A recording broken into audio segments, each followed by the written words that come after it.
There we go. Looks like we are live. Hello, everybody. Welcome back to another Metaverse Millionaire, number 15. It has been a long week for me. Holy heck. It's been crazy. A lot of things going on, a lot of development, and yeah, it's weird to see a dream come true. It's been a lot of work, but everything is coming together. So, how are you guys today?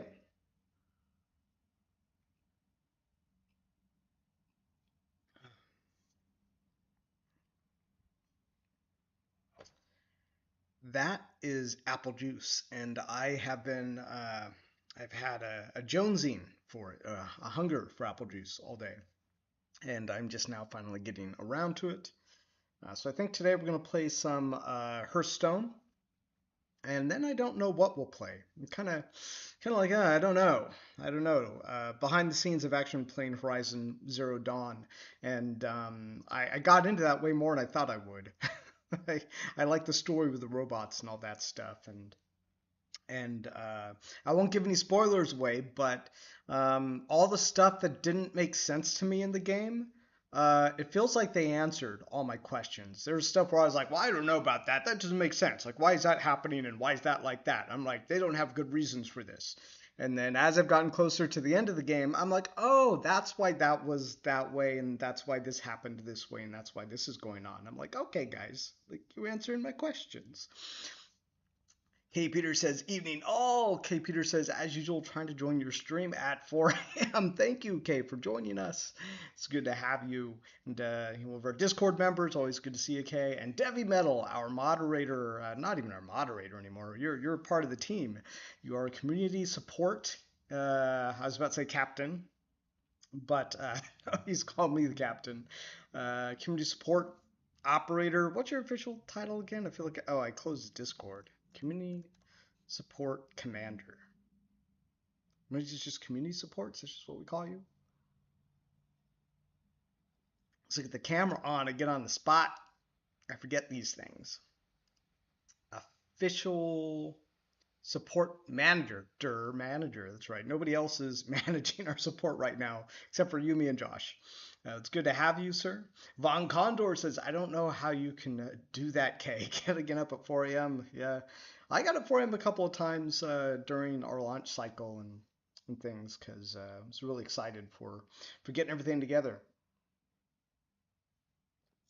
More apple juice. This apple juice is great.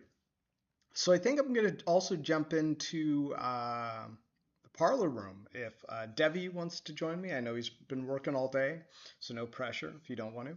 But it'd be cool to jump in the parlor room and talk with Devi and talk with anybody else who wants to jump in and ask us questions. I know if you're in the Discord chat these days, get a lot of people coming in and saying, "Oh, is the game dying? The token's down, guys. The token's down. The game's going to die. Is it dead?" And some people using worse language than that. We had to ban a guy. We banned our first person in Discord since at least we banned the first person for toxicity in the entire history of our company and our Discord.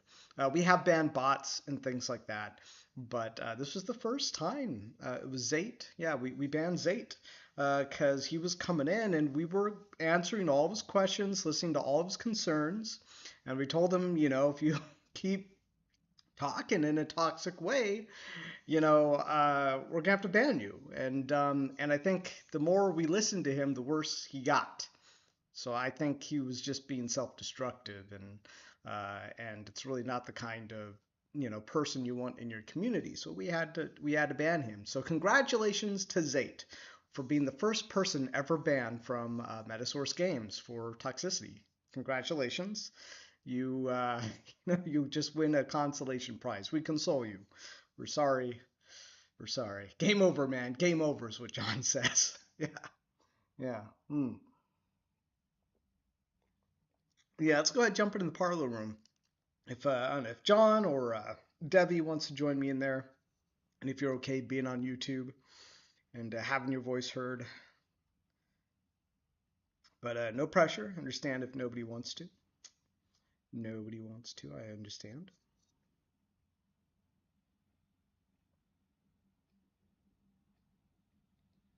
Prison it says, not a prize I want to win. I'm not sure if you mean in the context of Zate. Zate definitely won that prize of being the first to ever be banned.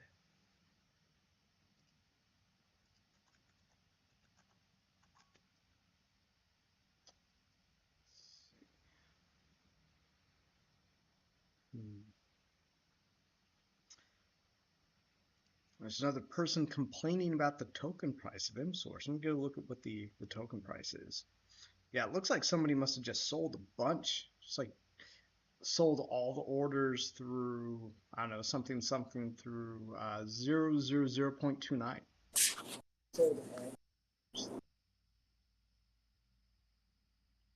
think I heard something there in the audio. I think there's Kriznitz has joined the Parlor Room chat. I don't hear you though. I hear like a little scratching of I think he's maybe getting his mic on.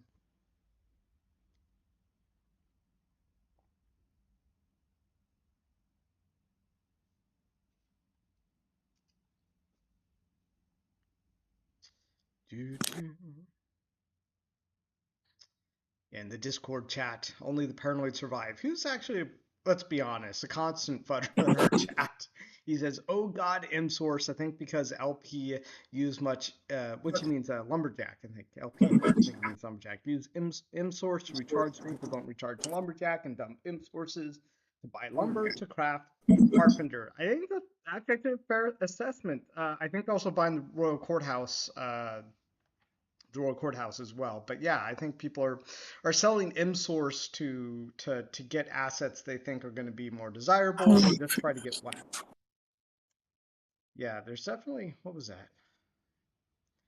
Sorry about the weird audio hiccups. You guys are probably kind of heard you, Princess. Kind of heard you. Oh, did you hear me come through there? There we go. Now we got you. Oh, geez. All I did is need to talk. Were you not talking? No, I wasn't talking because I couldn't see the thing come through. Oh, okay. Well, you're here and I'm now. trying to get it on speakerphone on my phone, and I'm not having any success with that either. Oh, no. So does it mean you gotta like hold it up to your head or something? Is that? Oh my gosh, first world problems. How inconvenient. Yeah, I feel the same way. I feel the same way. I did these Twitter Spaces with the Blockstars guys, and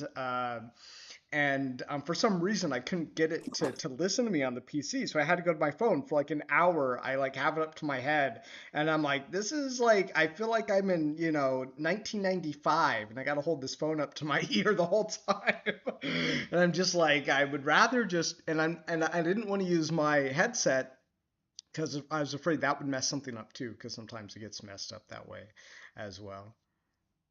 Oh, I think I figured it out. It makes me put the video on to get speaker. Oh, really? It's weird. Yeah, I can kind of see your video.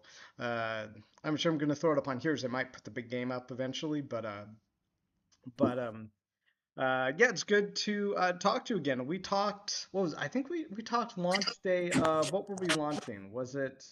Um, it was a sale, right? We were launching some sale. That was the last time we talked. Yeah, well, actually, I think it was prior to a lot of that stuff, to be honest.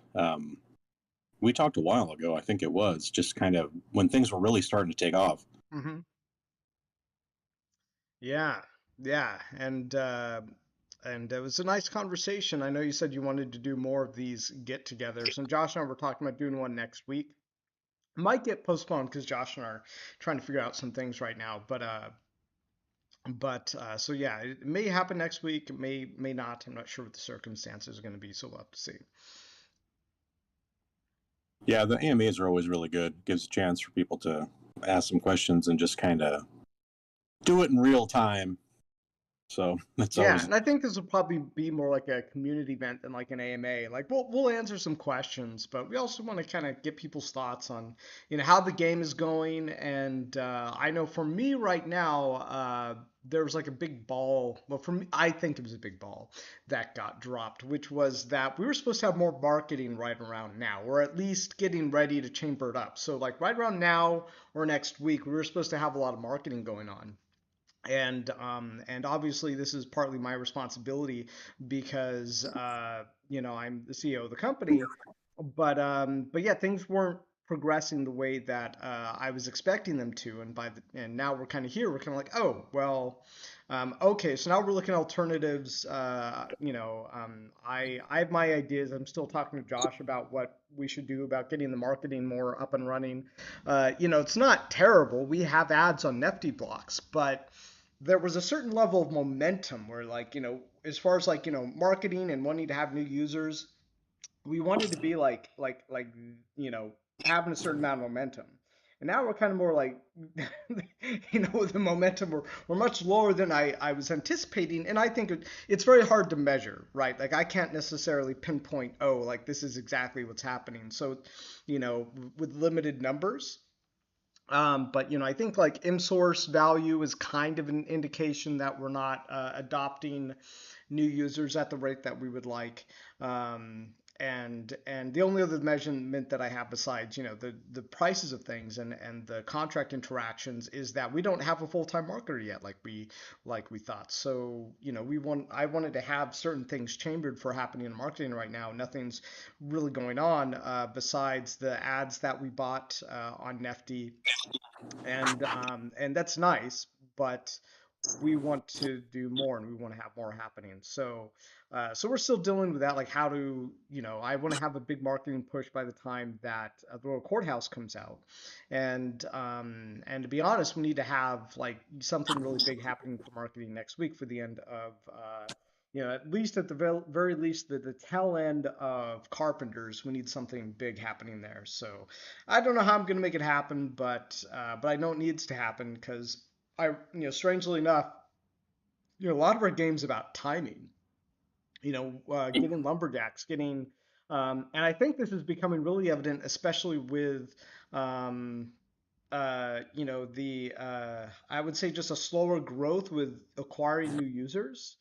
And if we had more increase in new users, I don't think we would be seeing the asset prices quite where they're at. But I also stand by the fact that we're letting you guys create more and more assets. So, mathematically, if, even if we only had 20 to 50% new users, from like 2 weeks ago to now, but now there's 3 times more assets out in the wild, then mathematically prices are going to go down. It's just math, It's just the way it is. So it's interesting. The whole situation's kind of interesting. I'm not worried about it because we're definitely building the company. We've almost doubled our team size. We're spending almost 3 times more on the team just because the demand for the kinds of people that we work with, the artists, programmers, have gone up. So it's kind of like I know there's a lot of people in the chat right now who's like, oh my gosh, the token price. And I just kind of look at what we're doing. I'm like, well, we're still building. Like everything's good over here. It's just I think the only thing that we can control that we're not where we want to be exactly right now is marketing. Anyways, I kind of want to get my thoughts about it that right now, so I know it keeps coming up inside of chat. I appreciate you, John, listening to what I have to say about that. Yeah, the marketing is a challenging thing too because there was so much momentum going, and it's hard to tell when it might just kind of level off a little bit. So you you don't want to just pop it in there when things are just going absolutely wild, which they were for a little bit. And so I mean, but the game is being developed, but I still think, and we've talked about this before too, is there's so much PTSD from the other wax games that as soon as people start seeing the declining prices to any degree, they the panic settles in to it, to an extent. And I can't say that I blame them because it's a real thing that's experienced across. It's like, okay, here comes the rug, or whatever it is. It's like, oh, it looks like everything's coming to a halt. And of course, that's not what's happening here. But it's tough for people that have been through a few of those to Yeah. kind of stomach it. And I totally get that. I totally get that. But it is a good opportunity. Things are being developed, prices are a little bit cheaper, and it's a good chance for people to kind of come in and scoop some of this stuff up. And I mean, it was double the price, triple the price, some of these things not too long ago. So, but it seems like people only want to buy when they're high and going up. So Yeah, well, I definitely understand people wanting to buy when, the price is going up and there's a lot of momentum, and they think it's going to continue. But it's tricky because the player bases are so small on these blockchains, and I think people underestimate how small they are. Because if you look at numbers like Farmers World, I think a lot of these get blown up. I think there are substantially more duplicate accounts on things like Farmers World than most people realize. And I'm talking about like huge some amounts. people that have like hundreds of accounts being botted and things. Like we were just talking to our private API guys, and they had to ban a whole, couple of regions of IPs and things like that, and a couple of Microsoft data centers and stuff because people were using them to bot things, and essentially like probably like bot Farmers World, like just set up a bunch of bots to go and click things using Farmers World. And I think he tracked it down to Farmers World. It was like Farmers World that was being, the contract that was being accessed, and they were using our private API to do it because it's an open blockchain and they can do that. So our fix was to switch back over to the public API instead, and because some of our users weren't able to use it. But it just goes to show the versatility of the people who are botting these games, and if they're doing that, they have like dozens to hundreds of accounts that are botting that game, and they're probably still making decent profit off it. Why? Because people like you and me who I mean, I could probably figure out how to bot, but I don't want to. I have other ways to build my business, than botting things. But if I wanted to, I would beat someone who's already playing it like we play these games like I do. I don't play Farmers World right now, but I used to. But at the peak of the heyday, I was like everybody else, clicking the buttons manually every 4 hours and being like, okay, I did the thing, I got my tokens. But meanwhile, these bots were like right on the dime every time on their own, hundreds of accounts doing these things, and it's really interesting situation to be in. Sometimes I look and I'm like, wow, look at this crazy industry that I've gotten involved in. But I think, if I look back at history, like every new industry with innovation had its difficulties. One of my favorite shows, TV shows, is Halt and Catch Fire, and it's a drama, obviously, but it's about the drama of like trying to innovate in the space of Silicon Valley, trying to create new computers, that can be faster and do more word processing, part of the season's going to the internet. Like, what was it like in the first days of the internet? I kind of have an idea because I was there, and that's when I started to make my career. But it's interesting to see the challenges that they face. I'm like, that is so my life right now. Like, I totally get the show more than I ever got it before. I get it now. Like I'm not. There's a term called the innovator's dilemma. I don't think I'm really talking about the innovator's dilemma. It's more like the innovator's drama. But I think the innovator's dilemma is more like the chicken and the egg. Let's see what we do that. I was look up this thing. It says the innovator's dilemma discusses a situation in which there are established incumbents in a specific market who are investing in sustainable innovations. These are incremental improvements to existing product. Usually they're doing that support the incremental needs of customers. I don't think that's really the term. Oh, it was a big book actually. So apparently it's not even just like a subject matter, but more of a book.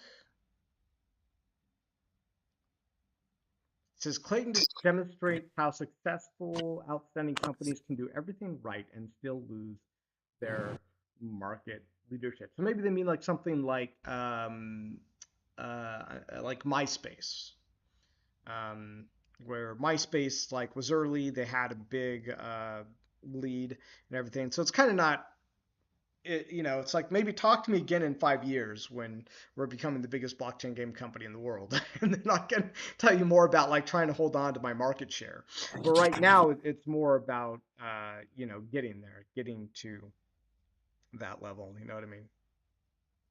Yeah, well, and it's a very different type of game too, because it's funny you mentioned Farmers World, and I still have the accounts. Actually, my wife manages it for me. But all these other games, whether they're on AVAX or things, when I look at the game, I think, okay, here's the game. I need to click, and then I sell it, and it's just profit. Like they're not games. They're just kind of I look at them as money making kind of machines. They're not fun. Like you try to make the profits while you can, and they're really just all the same type of thing. Whereas with Castles, it's been very, very different. It's like, okay, here's a game where I can use my brain. I Hmm. can strategize. I can look with all the, with the vertical integration of things. At what point, if Metasource goes here, where will lumber be? If it goes here, how does it all balance out? And try to anticipate not just what am I going to sell today, like a week down the road, 2 weeks, a month.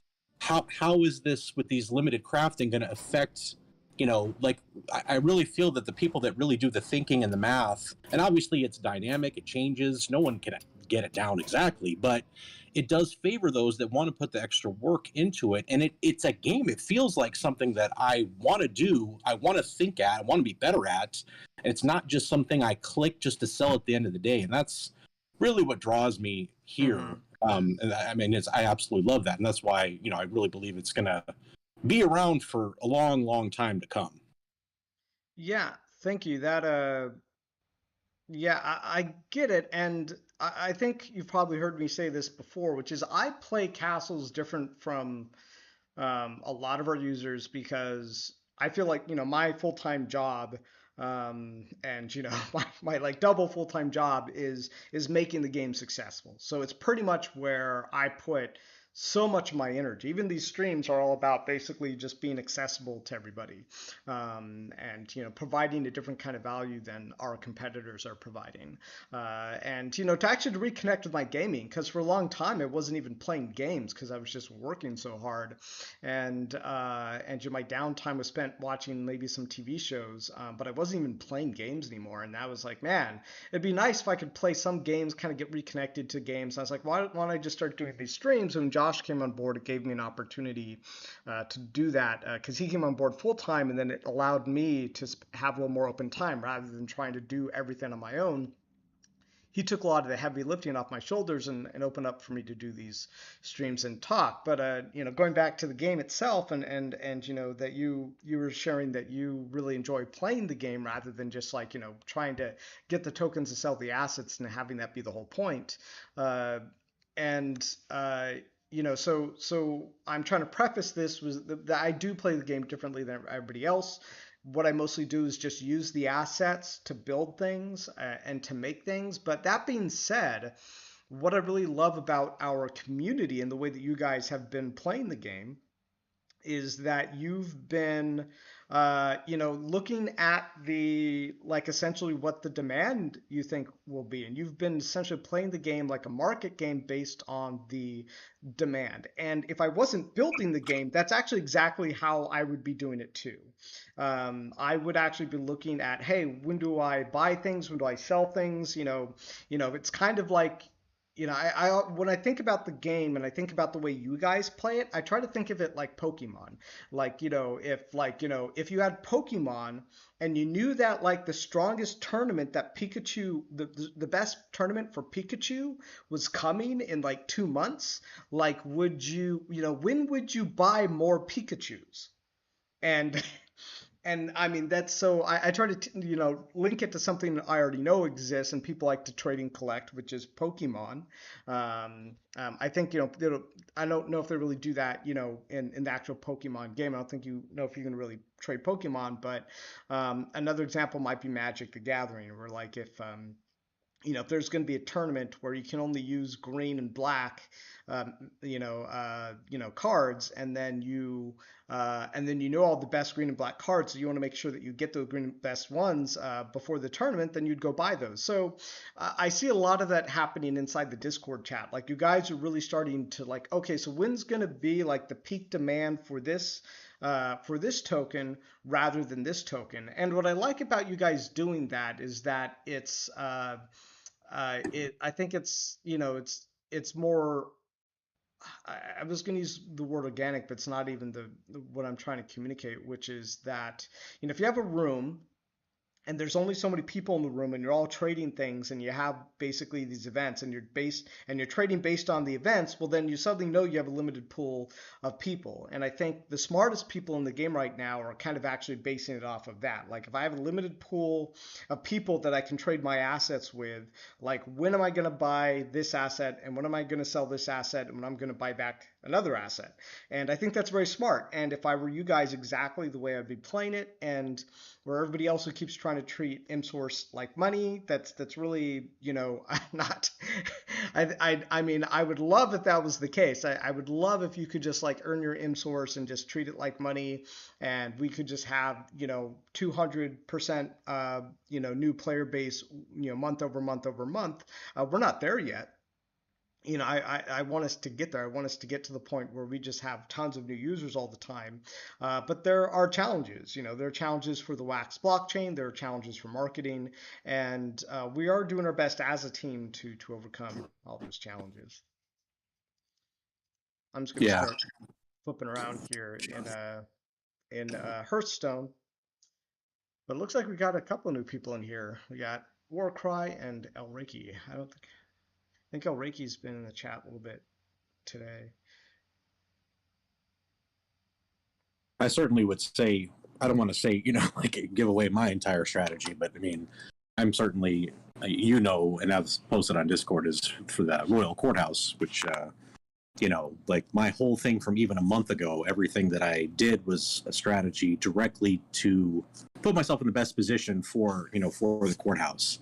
The M source and all that stuff, like M source, what I posted on there earlier is just, like I think people, for the most part, grossly underestimated that the true bottleneck in the game is the royal seals, for sure, like by a mile. And I heard very, very, very few people ever talk about it because you can just buy them unlimited, not realizing that not only for carpenters, but for the wonders and everything going forward, royal seals is going to cause the most problems for everybody, bar none. It's not even close. And I think people just didn't do the math ahead of time and realize what a bottleneck it is. And now they're scrambling to get the seals.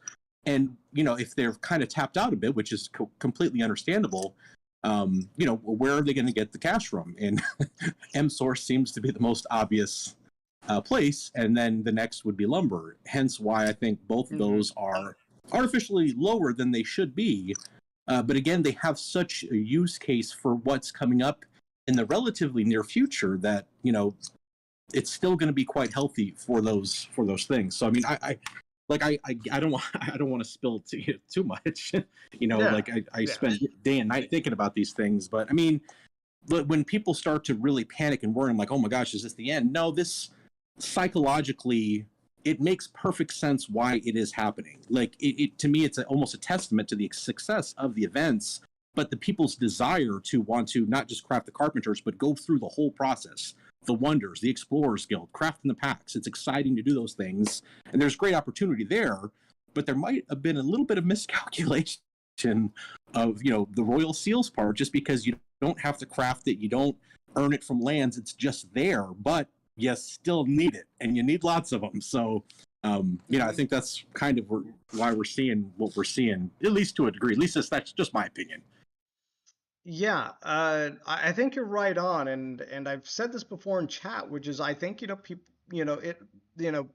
by design you need a lot of royal seals, and if there's not a huge new influx of users, and and people want to or look at it another way. If someone's already in the game, they got like castles and they're getting a lot of M-source and stuff like that, or they have some lumberjacks and they want to start creating carpenters, they're going to need royal seals. I bought a ton of new royal seals because I didn't have enough to craft what I wanted, and that is the game by design. And I think you're right that a lot of people were kind of underestimating this or haven't like read the way that the game is designed and understood that, yeah, like, you are going to need a lot of royal seals, and that is entirely by design. So we've been making like okay money from the sale of royal seals, and that's why we have the Royal Courthouse wallet up there that you can look at, and you can say, hey, so this is the money that we would make if we if we were splitting it 50-50 with the people of the Royal Courthouse right now. And that'll kick over in May 3rd is when we'll start having that be generated, so people can actually craft the Royal Courthouse and earn from the Royal Courthouse. But yeah, I think that is the way it's designed. And so I brought this up before, but if we had marketing working out in the way that I had hoped, then this would kind of be like a little bit of a mute issue. We wouldn't be having the token prices probably be where they're at, but at the same time, it is what it is, and we are where we're at. And I think economically, the game is showing that it's working as designed, and I think there's always more that we can do on our end to increase marketing. There are challenges, and we're only so many people right now, and I'm pretty sure, like, if I can put it this way, if Josh and I had taken all of the time and energy that we're putting into building the game up, if we, like, let's just say theoretically, we could have done two things. Number one is we could have put more time and energy and money into the marketing, and we could have, like, spent a lot of that time that we were spending building the game, could have moved over to here instead. But okay, let's go chase the marketing and do all that by these times. I guess kind of it's a kind of cat and mouse, or rather not cat and mouse. It's a give and take thing, because we wouldn't have the game development where it is right now. We wouldn't have the events where they are right now. The events would have been pushed off a little bit more while Josh and I were building that stuff, and then all this other stuff had to wait. But I think it's better to be building the game and focusing on the game components, because that's what's really going to provide the real value in the long term. When you look at the game a couple of months from now, and if we had a bunch of marketing, we had a whole bunch of people come into the game, would that even be sustainable? I'm really not convinced that it would be, and which is why we've chosen to put all that time and energy into the actual building of the game, because we think that's more tangible value than trying to pump the price and then have there be no good gameplay, because eventually I think that that's just following it up to like a big pump and dump. And it would be great to have everything, right? It would be great to have everything, and we've tried our best to have everything. But at the end of the day, I think it's safe to say that we've sacrificed some short-term marketing for long-term development, because that's just where we chose to put a lot of our energy and resources at the moment. I want to kind of look at the chat real quick, because people are saying things. And K. Peters says, of course, lumber will be cheap if an abundance of lumber is on the market when the lumber burning event is not even live. Yeah, it totally makes sense. Will come, just need to have some patience. Price will go up and away. Davey Metal said, you've created an inadvertent great entry point right now. The lack of marketing, win within a ball drop is what you called it. I think that's a great point. I think, like, when we get the real marketing in, and things are really moving there the way we want it to, and then when we especially when we get to the dungeoning stuff comes in, I promise you, when the dungeoning stuff comes in, there's going to be a time where people came in, they're like, oh, I wish I had bought assets at this time. Is that time right now? I don't know. A lot of people in the game have been saying that they think now's a great time to buy. I mean, I developed the game, so my take is it's always a great time to buy. But then so I just say get in the game and play. I don't know if now's a good time, a better time, I should say. I don't know if now's a better time to buy our game assets than any other time. But if you want to play the game, the only way to play the game is to buy the asset. So that's where they're at. Well, you And can't say it so much, but I can say it because right, I well, was yeah, well, thinking I the can't say exact that. same Yeah, thing as that you were saying that. In my mind, I was like, okay, without the marketing, it's provided an extremely good entry point. But then in the back of my mind, I'm like, I know exactly what's going to happen. What's going to happen is 2 weeks from now, a month from now, whatever, pick the time. People are going to look back and say, "Oh my gosh, what? Why didn't I knew the game is, it's being developed. Everything looks good. There's a small dip in price, but the panic, you feel it, and you don't pull the trigger, or for whatever other reason, and you look back, it's like, oh my gosh, like I didn't do it, and I should have, and I knew better. Like I really feel like this is a point, where there is a lot of opportunity, and granted, people are going all out on these, like you don't. No one has an unlimited amount of. This is where it comes to managing and balancing the resources that you do have. For potential opportunities like this, you don't know when they're coming. So yeah, it's all part of the strategy, and it's very challenging to not just tap yourself out and just say, oh, "Boom, I'm just gonna pop it all in." And well, what if something comes up like this where you might need to have a little bit of reserve? That it's a tough thing to do. hmm yeah, I think you're right. You bring up a great point that eventually someone might look back right now and be like, hey, you know what? I saw everything that was going on. I thought this would be a good game to buy into, and they might regret it if they don't right now. Obviously, I love that story. It sounds good to me. And I think, I think you're right. Obviously, I'm biased, but yeah, I mean, I think you're right. Ooh, I don't know what to do right now. Do I sell this guy and grab this guy, or do I get this guy, upgrade that guy? Ooh, I have so many hard decisions in this game right now to do. I feel like I'm just gonna abstain, freeze these heroes, and do nothing because I want to keep everything I have and I don't want to sell anything just yet. It's kind of a gamble what I'm doing in this game right now, but we'll see what happens. Uh, I don't see, know, Robert. Have you played Magic Arena online at all? I mean, I haven't. they That's the actual multiplayer Magic game, right? they actually, well, they had Magic the Gathering Online Moto for a while, but it was just more of a digital thing of the tabletop. Whereas in Arena, they really only play standard and some of the newer formats, but they added graphics. Kind of, it looks just like Hearthstone in a way, to where you can, there's a lot. It feels like more interactive and hovering over the cards, and they kind of, a lot of the same animation. So it gives it hmm more of a high production feel than Moto does. But it is the game, like in its entirety, all the steps, phases, nothing's cut from it. So I don't know. Obviously, I'm biased with Magic because I've played it for a long time and I was a tournament player. But that would I look at this, I'm like, oh, wait a second, no, this is Hearthstone. you know, so I don't know Oh, if you okay. ever. I don't know when the last time you ever played Magic, but I mean, obviously, it's a complex game, but it is fantastic. I love these card type collectible games, though. Yeah, it's been a while for me since I played Magic, and I think we discussed before the possibility of playing it on stream, and the only problem that I have with that is that it's such a thinking game. Like I don't know uh if I can properly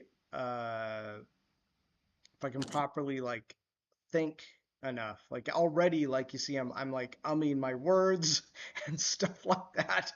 Uh, I don't know if I can actually concentrate on like talking to the stream and playing the game at Magic. It's a tall order because I think if I did I'm a shocked stream like that, you can even do it to the degree you do with this, ah, and like I'm like, when you're sitting there playing Fortnite. Granted, I've never played Fortnite, but I mean, I know how it works. Like just watching you play, it just, and then talking about like deep things of castles and the economics and the tokenom and all this stuff. I'm like, and you're just sitting here getting first place on Fortnite while going through this big spiel. I'm like, geez, man. Like, but yeah, I think you're right. Magic would be a tall order because yeah, the interactions can get so complex. I mean, but Hearthstone's, maybe not to that degree, but it's still that you're talking, listening, and still playing the game at the same time. And I thought I wonder, I watch these streams, I'm like you do it to unwind, but I'm like, man, you must be exhausted after these streams. Like you're playing and concentrating the game, you're listening, reading the chat, talking, and like you're doing like 5 things at once, man. I'd be like wiped out after that. You kind of get used to it. Um, what wipes me out is if I have to, like, when I made the old videos, I would like do presentations and things like that, and then I would have to edit it. And yeah, I actually think I got more wiped out from doing the old style videos where I was doing the presentations than I do these streams. And I think the reason is because I actually get to interact with you guys more than more than just like kind of like talking to myself, which is when I did the old streams, it was like I was just talking to myself. I was like blah blah blah blah blah blah blah blah blah blah blah at the camera with the light, and those like yeah, those old videos I did were like really freaking hard. Um, and took a lot of energy out of me. These ones, like some games are easier than others. Like this game, I've actually played a lot of. I think I shared in the last time I played this game, I played like almost a couple hundred hours, almost like 300 hours of Hearthstone at the start of the pandemic, or rather since the start of the pandemic. And it was just like, I mean, being single and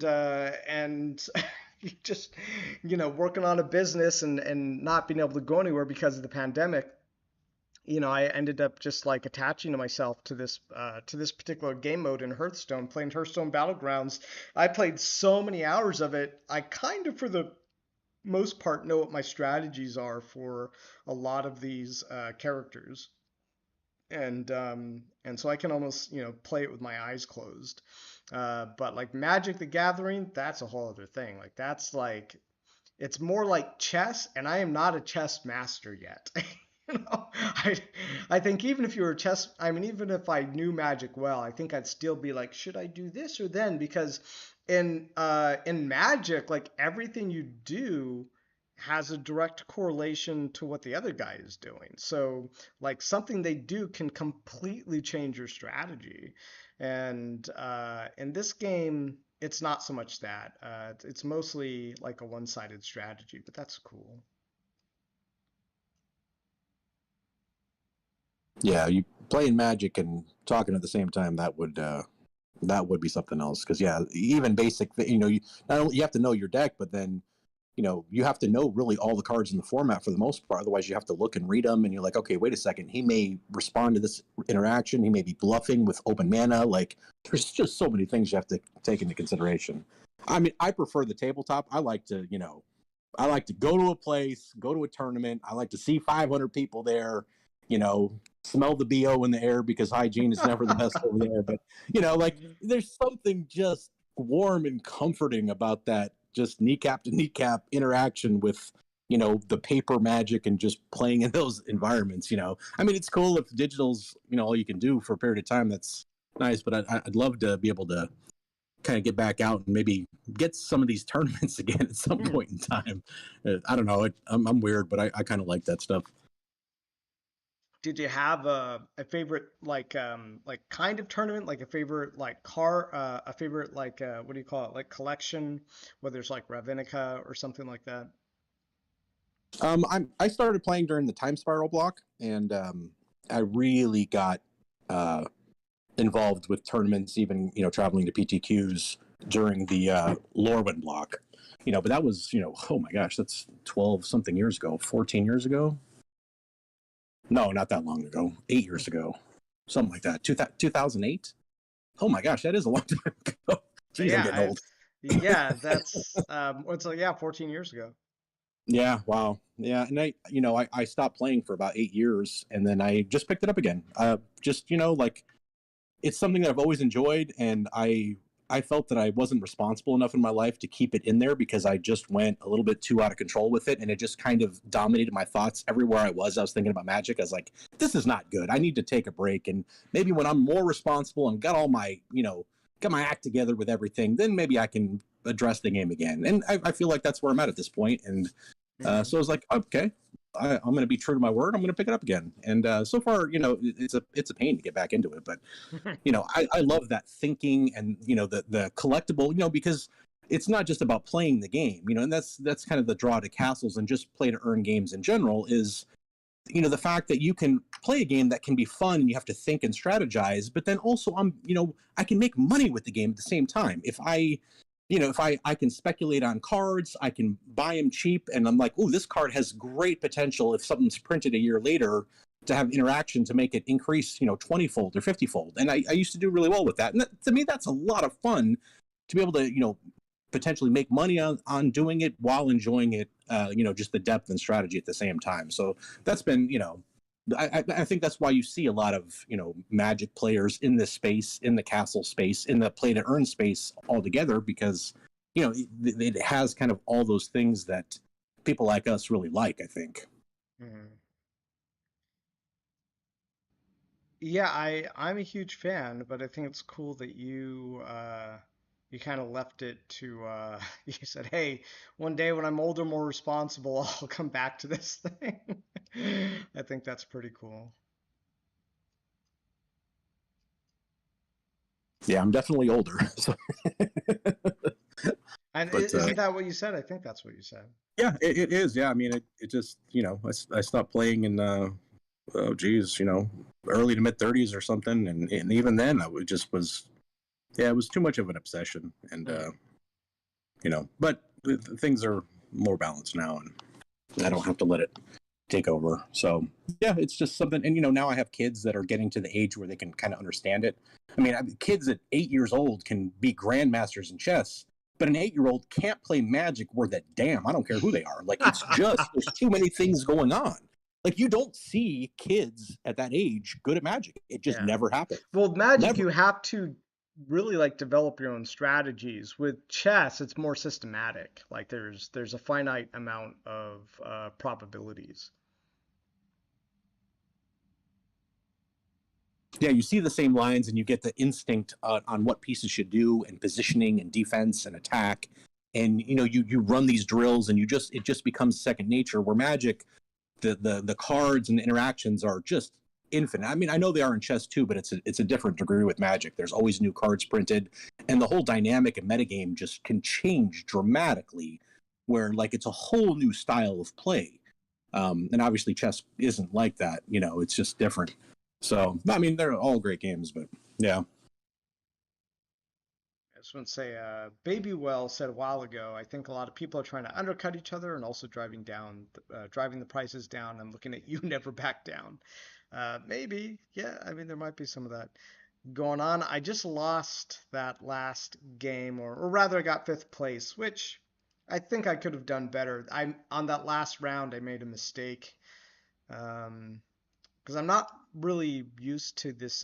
They added these, I don't know what you call it, like your companion superhero or something. This one started every turn. Power Storm offers three options instead of two. Um, I have to buy.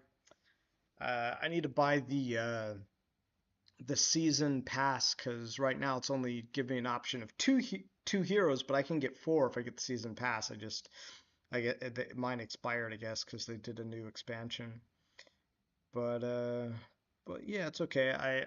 I really don't play this anymore. I think the last time I played this was the last time that was on stream, and it doesn't really change all that much. So it's not like Magic where where what I like about Magic is it actually does feel like you're kind of like a wizard. Like if you were a wizard, like you would have some spells, and there would be like your enemies who would have their own strategies and their own things that made them threats to you. And uh, how do I want to show refutes all battle cries? Uh, and and you only have like so many options, right? Like, if you're going to be inside of a tournament, like you'll get RNG on your deck and like what you can get, uh, or whatever the rules are of the tournament. I just think I feel like Magic really nailed down. It's almost a wonder to think the game even exists because it really nailed down the feeling of like being a wizard and having a spell book and facing off against either other wizards really. And I think they did a really great job with that. Yeah, they did a really good job. The creator of the game, I don't think he realized just how far he took it initially. I think the game has a perfect balance between skill and luck, where obviously chess is all skill, and some games are just too much luck involved. Where the better player, and they're going to win most of the time. But yeah, I mean, even with mulligan, you can mulligan the deck and stuff like that. Even with that, you still that luck factor is definitely where you definitely can crush a better player occasionally. And then the fact that the creator of the game, Richard Garfield, he when he made those cards, he put so many anti-counterfeit deterrents in the design of even the original cards, is really why they still hold value today. And this is why sports cards, prior to the 2000s, really all turned to trash because they're too easy to counterfeit. He did so many things right from the get-go, almost like he knew that this game was going to last for a long time, Hmm. to where they can really verify these things, like the little bleed strips in the middle of the card with the special ink, where like they can look with a special equipment to look to see its authenticity and stuff. And they're very, very hard to counterfeit, even the very original cards, which was if he didn't do that, Black Lotus wouldn't be worth what it is today. It's a good point. And of course, with the blockchain, that's the huge thing. Like here, well, these are uncounterfeitable. Like you can't counterfeit this. Like, and that's even more exciting. I mean, I like paper better than digital, but the fact that on the blockchain everything is public, and with the contracts, that's fantastic. Like it each has its ID, and that's it. That's very, very appealing for scarcity, and just how much exists out there, and who has what. I really love that. It's as far as that just collection, from a collectible standpoint. Yeah, I didn't know those things. It's interesting to see that he had foresight, or foresight luck in actually having the game last as long as it did, and having things like the authenticity of those stand the test of time. Tyler B says, "Ooh, what's this game? It is Hearthstone Battlegrounds. There is Hearthstone, the card game, and then Hearthstone Battlegrounds, which is part of the same product, but um, just a little bit different. Choose minion, but set its stats to 2. I'm not really big on that one, but that's what we got. Hopefully." Sorry, I don't mean to be hogging up this conversation here.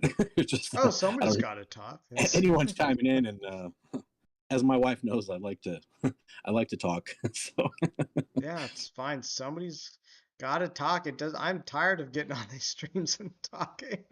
Got to mix it up a little bit. It's nice to have like you and Night Sky and Debbie Metal on the stream. Oh, that's how that works. I've never actually used that hero power before.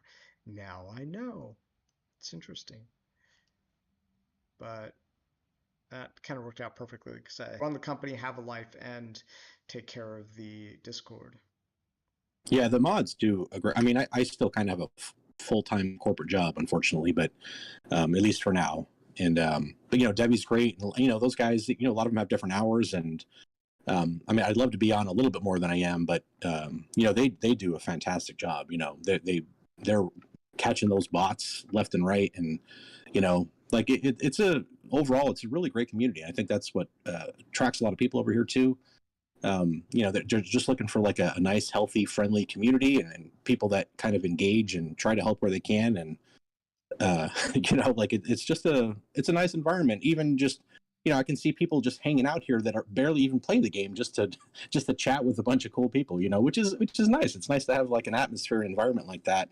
And I think that ultimately word of mouth, that does attract players. Not that marketing isn't needed, but it is nice to have that type of community.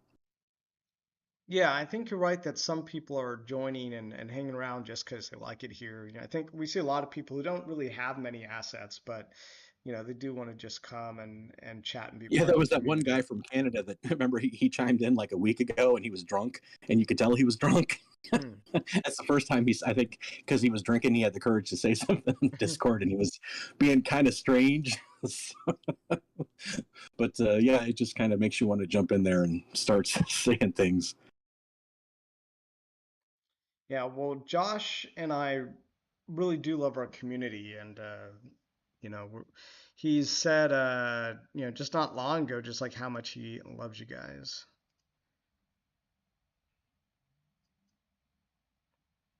I think there are too many other people in the game I'm in right now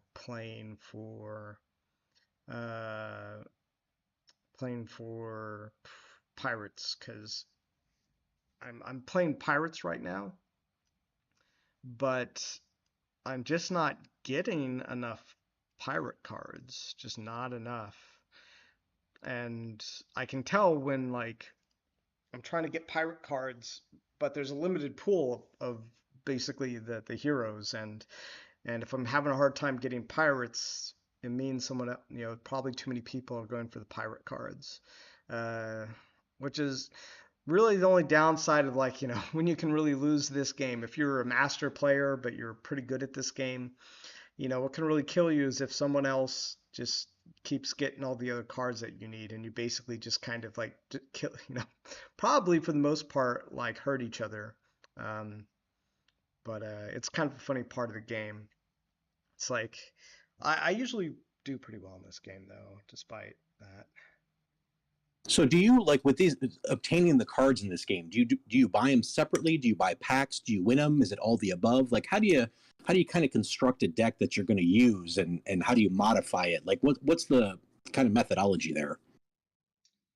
Uh, the methodology is that when you play the game, you start to have a good idea of what, how the cards synergize, and largely the cards synergize with a specific race or a specific type. Like I'm playing or faction. I'm playing the pirate faction right now. So like all these guys that I have right now are pirates, with the exception of this flame paw guy. He has no faction.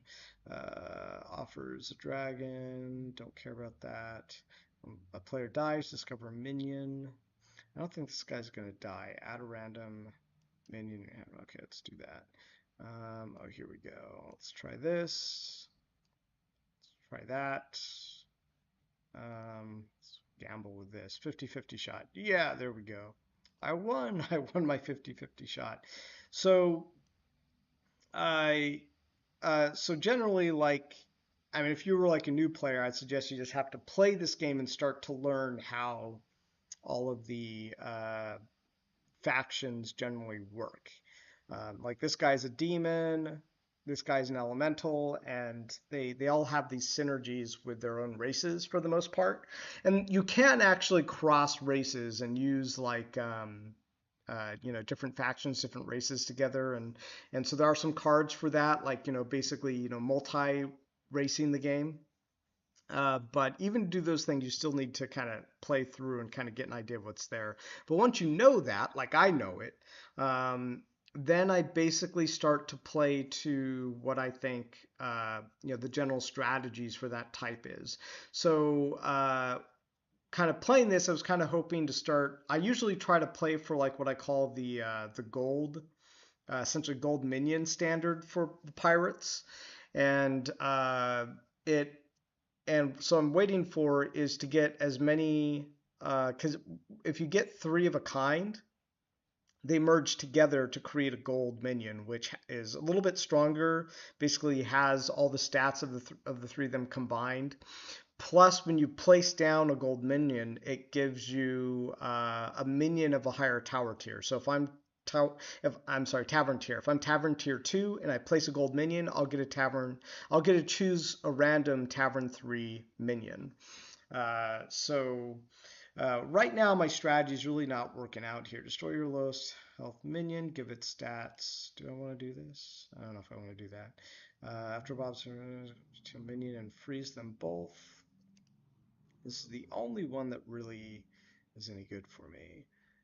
So let's do this. We're going to I don't know what to do. So let's put this here. Let's actually upgrade this. Put this down here. Whoops, probably should have put this guy down. Oh well, too late now. this guy up. Yeah, I'm not doing great at the moment.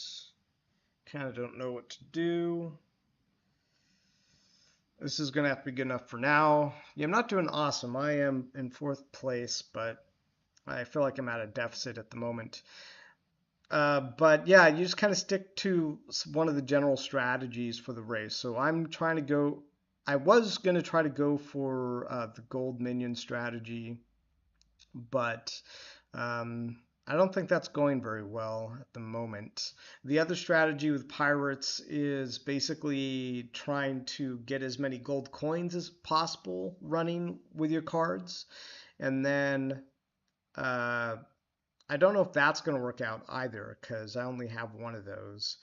So right now, I basically have a general spread of strategies, but I'm not actually getting ahead with any of them, which is bad. It probably means at best I can help for like fifth place, which is not great. I usually like finish like in the top three, at least back in my heyday when I was pretty well practiced in the game. But I'm also a little out of practice. But yeah, it kind of sucks right now not being able to get any of these strategies in. Baby Well says, we getting some stickers today or what? Probably not today. Josh and I are having disagreement about stickers right now, so we have to work that out before any more stickers go out. Let's see, make minion a bombs tower. After friendly minion kills an enemy, give it a +1 attack per rank.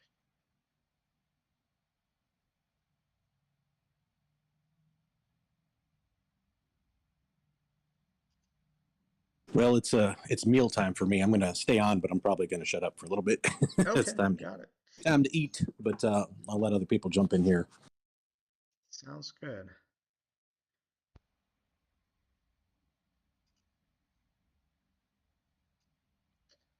All right, guys, so we're going to grade this thing. Gonna do this. Ooh, it's not so bad. Oh, it's not gonna work, is it? Dang it, guys. Dang it. I think I'm gonna have to sell this. And then place him. Get this. Running out of time, guys. Running out of time. All right, here we go.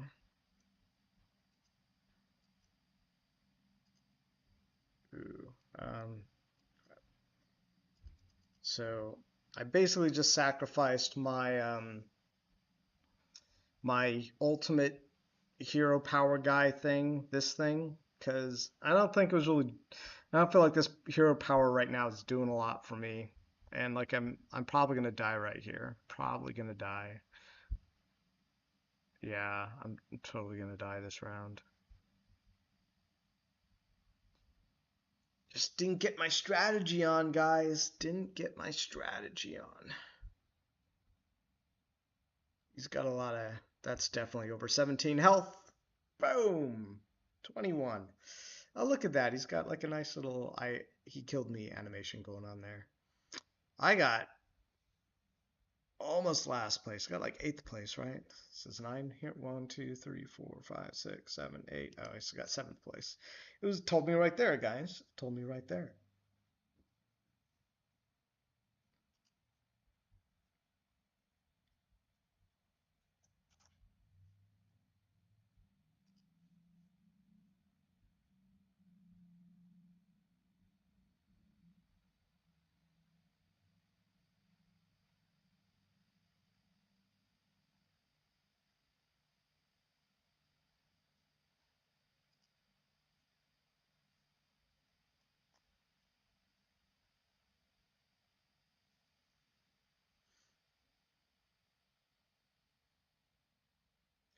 Waiting for the game to set me up with opponents. There we go.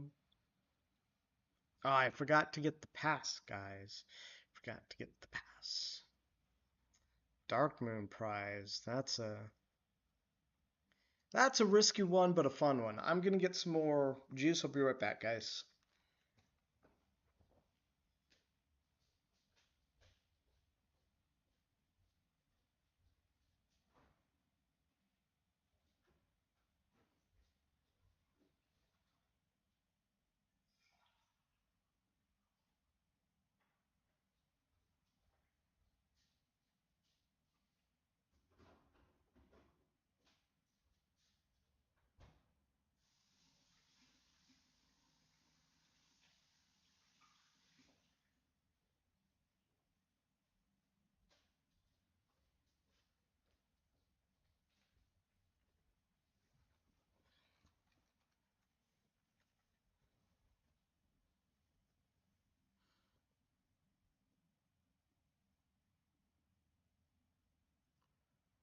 I got like a raspberry seed in my teeth from a peanut butter and jelly sandwich I ate earlier today. Sometimes I eat like I'm still 5 years old. A Warcry Ripen says, look into Magic the Gathering Arena. I might, like I said, it's a really big one to play on stream, guys. It's kind of hard to think that deeply. This game, I don't have to think too deeply about. Not too deeply.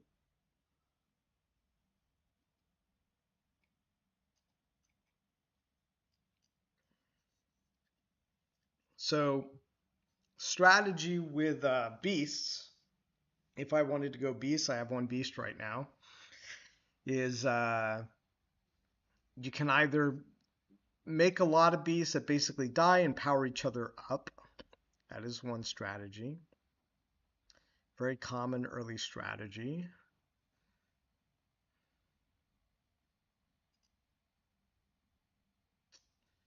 So yeah, right now we're going with the beast strategy, which is they were one of the original factions, I think, in the in the Hearthstone Battlegrounds game. They've added a lot of new races and things since I started playing, but beasts were one of the original ones.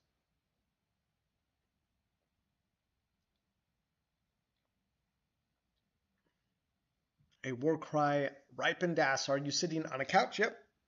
This is a couch. It is a very comfortable couch. It is a very nice couch. I like my couch. And I have a nice view of the San Jose area out in front of me. You guys can't quite see it from here, but yeah, it's a nice couch in a good place. Boom! There we go. It's always nice when the early strategies work out. Like, Beast can be pretty strong in the early game. Later game, things can become a little challenging. So, I think we're just going to go ahead and upgrade to Tavern 2. Tavern Tier 2. No beasts here. Interesting.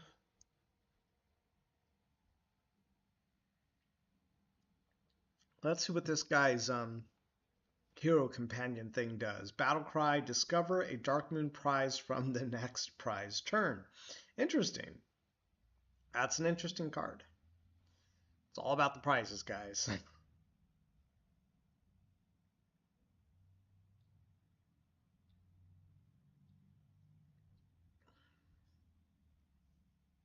It's all about the prizes.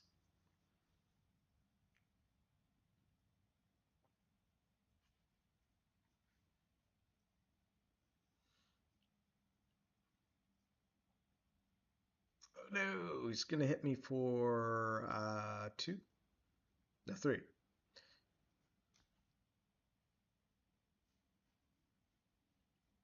because he was Tavern Tier 2. This is pretty good for us right now. So add a minion to Bob's Tavern for the rest of the game. Add 2 gold coins to your hand. Discover minion from Tavern 1. I'm pretty sure this is the strongest one. This will give us an extra choice for a little while, but this is really good. These are good picks for us. So we're going to get Taunt, and we're going to get this Beast thing. This is actually a pretty strong lineup that we got right now. This is decent. I would actually be surprised if we lost this next match, but or at least this next foe. I think we would do pretty good. I actually like that Dark Moon prize that we got, because this particular hero, what he gets is every couple of turns he gets a prize, and the prizes are basically kind of like these. Well, it's what they sound like. They're prizes. They can be buffs. They can buff. They can be like enchantments, kind of things like that. Ooh, this will be interesting. We have a very similar lineup. Ooh. Okay, there we go. So we're just gonna call it tied. Call it tied, guys. This is pretty good for us. This guy, Death Rattle, is pretty good. Don't really want to get another Alley Cat, guys. Don't want to. Oh, here we go. This is pretty good for us. This is pretty good, guys. Oh, right. We're rocking right here, actually. Oof. Ha! I didn't realize who we were up against. We were up against Ragnaros.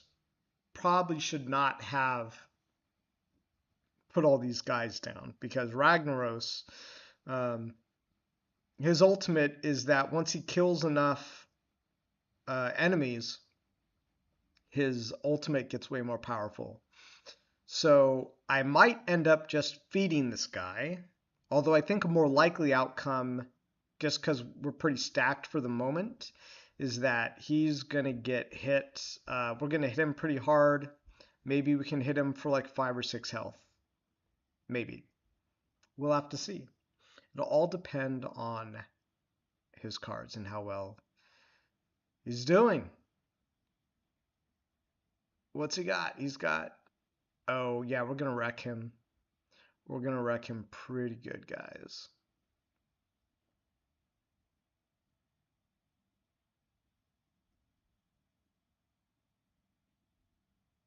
Okay, we're not going to wreck him quite as much as I would like, but that's okay. Yeah. Not quite as much as I would like. He just got fed quite a bit, actually. We fed him pretty well right there. But hopefully it won't matter. Hopefully he'll get taken out of the game, and it won't matter that we just fed him a little bit. So we're looking for more beasts, guys. Uh-oh.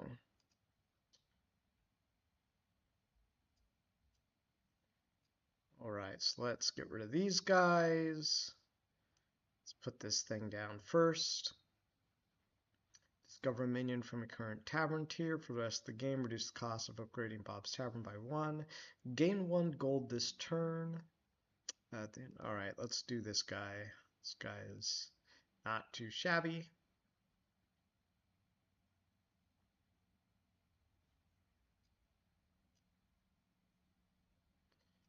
So what are we going to get now? Not great, not terrible. Do I want to go with Budding Green Thumb? I feel like Budding Green Thumb might be a good choice for us right now. Because we got a couple of these Death Rattle guys that will make more beasts when they die. Well, that was good. That was kind of what we wanted to have happened. I think we should be able to kill this guy pretty easy. Should be pretty easy.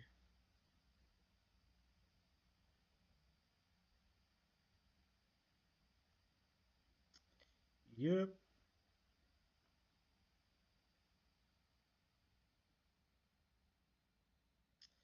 Not bad. Not bad. Alright, so I'm pretty sure I know what we're going to do. We're going to grab this. We're going to upgrade our tavern tier. And then that is going to be our turn. That is all we's gonna do. I don't know why I just spoke like Jar Jar Binks. I don't know why. I never liked Jar Jar Binks. Oh, this guy's got to move somewhere. Right here is good.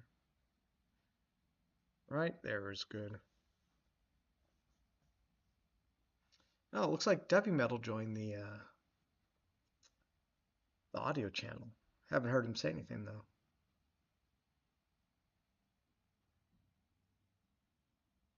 I thought maybe he'd say something. I don't know. Howdy, Captain. Oh my God, there he is. Yes. Hey! Yeah, Arr! sorry, I was just setting up my headphones. Okay, no problem. Have you been in there long, I guess? Not long? No, just a minute. I came in and then I needed to mute myself right away so I could get this figured out without causing a whole bunch of feedback noise for you. Yikes. Yeah, well, I appreciate that. Thank you for being so considerate. Yeah, Christmas was in here chatting me earlier. It's good to have you guys here. Two of our moderators. Yeah, I was listening to your chat with Krisnitz. Yeah, we have two moderators now. Well, you're more than a moderator. You are our community support manager. Yeah, I heard you struggling with the title when you first logged on, and I was like, just call me whatever you want. You're the boss. Yeah.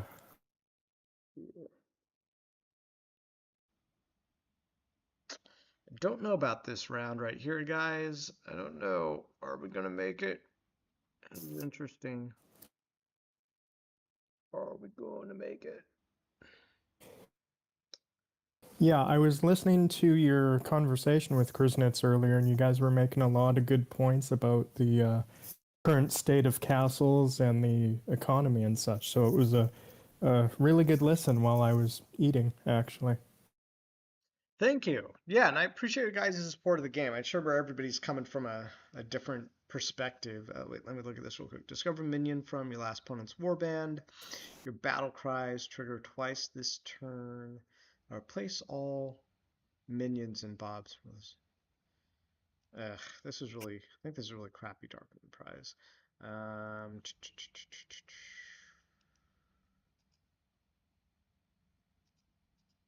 don't know. I guess I like this one the best. Really made it. This game's making it really difficult for me because I'm not a fan of any of the choices really that it just provided me. That's fine. Give your taunt minions +2/+1. Oof. I don't know what to do here, Darby. I am not familiar with this game, so I am no help. Sorry. It's okay. Gosh, I think I'm gonna have to sell this to buy this to use on this. Put that there, get that, and then put this here, and then do that, and then refresh this. And I just ran out of time. But oh well. Oh well. Yeah, so I was saying I think everybody kind of has on the perspective, like, like I don't like shilling the game and be like, oh, the prices are low. Now's a good time to buy and other things. And sure, that might be true. I just don't know if that's true. What I do know is that we spend a lot of time and effort building the game, and we've increased the team members, almost doubled the amount of team working on the game, and that we are spending almost 3 times more now because just the industry's gotten more competitive. There's way more people trying to make blockchain games. Sure, there are plenty of people who would love to take our blockchain developers who are working for us right now, and same thing the artists. Like there are plenty of people who would rather be using our artists, but we're willing to take care of them and to have them working on our game. So we're willing to do that, and so those are the things I know. Like that's the stuff that I have control over and what I work on, and anything else that's kind of going on with the game, whether where the prices are, etc., is just what it is. It's just I don't know how else to put it. It's just what it is. And I don't think I don't think a lot of people are being realistic about that because in any game or economy, you're going to have the ups and downs, especially at such an early stage. So it's almost funny to me, like the last couple days, seeing people come into the Discord, be like, why aren't you doing this? You should be doing this. And like you just pointed out, they basically want you to shill the game. And it's like, no. And as you said earlier in your chat with Kriznets, it's functioning as it should be. Like having the ebbs and flows as they are right now, like if we look at the game logically with where things are on the road to the wonders, we're in a sit and wait spot which you intentionally manufactured. Mm-hmm. This is, it's supposed to be what it is right now, which is sort of like, for lack of a better term, a dead space. Because carpenters are cheaper to recharge than craft, so anyone who's strategizing are going to craft their carpenters up front, and they don't have to recharge any of them yet. So everyone's just kind of sitting here right now. And the only thing that's really changing in the market at the moment is the lumberjacks that were crafted on the last day of the lumberjack event. If they're minting every day, they ran out today. So as of today, we're going to have lumber production is going to come down significantly because all the original lumberjacks are out of charges, and in comes the intentional problem that you created with making lumberjacks so expensive to recharge. This is where the strategy really comes into play, and that's why this is a deliberate dead space of a wait and see. And I think it's actually a really smart move on your part to sort of have this built into that road of like, hey, this is a moment where everyone's going to sit here scratching their heads going, okay, what's going to happen now? And it's, to me, it's exciting more than anything. Yeah, I think that's fair. The only thing that didn't go the way that I had planned was again with the marketing. Like I expected us to be having more marketing right now.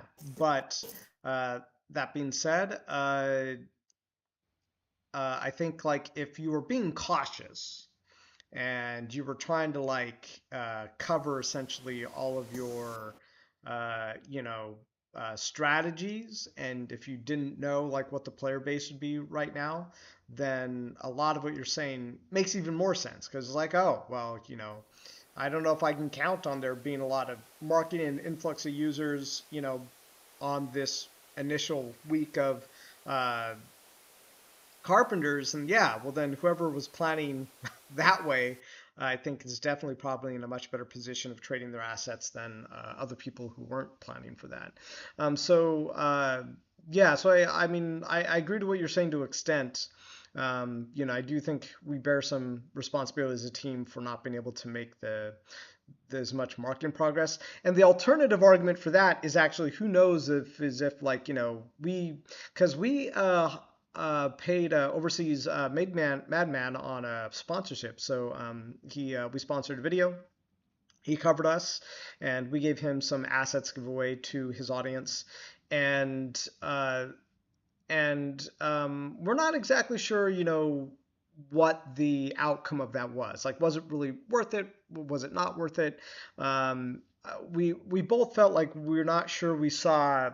And I don't want to make it sound like he didn't provide us value. I think he definitely provided us value, but how much did that value equate into? How did it manifest itself?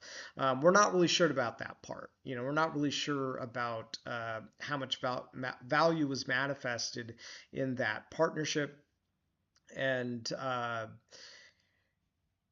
so there's really no way to say for sure that if we had the marketing the way that Josh and I have been talking about right now, whether or not we would have actually gotten different results. It could have been, but it might not have been. So I really don't know, without it having actually been done is the best way to put it. Yeah, exactly. There's a whole lot of like, okay, what if we did this? What if we did that? But then you get into just endless speculation, and that's all that can be is speculation. So Mm. like you said, you're not as far along as you wanted to be in marketing, but if you were, there's no way to know how much further along the game economy might be or what level it might be at right now. Like, even if marketing was where it was, we might still be in this same dip right now.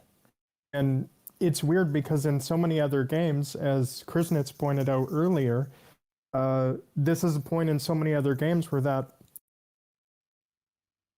kicks in with people who are used to games falling apart when they hit a point like this.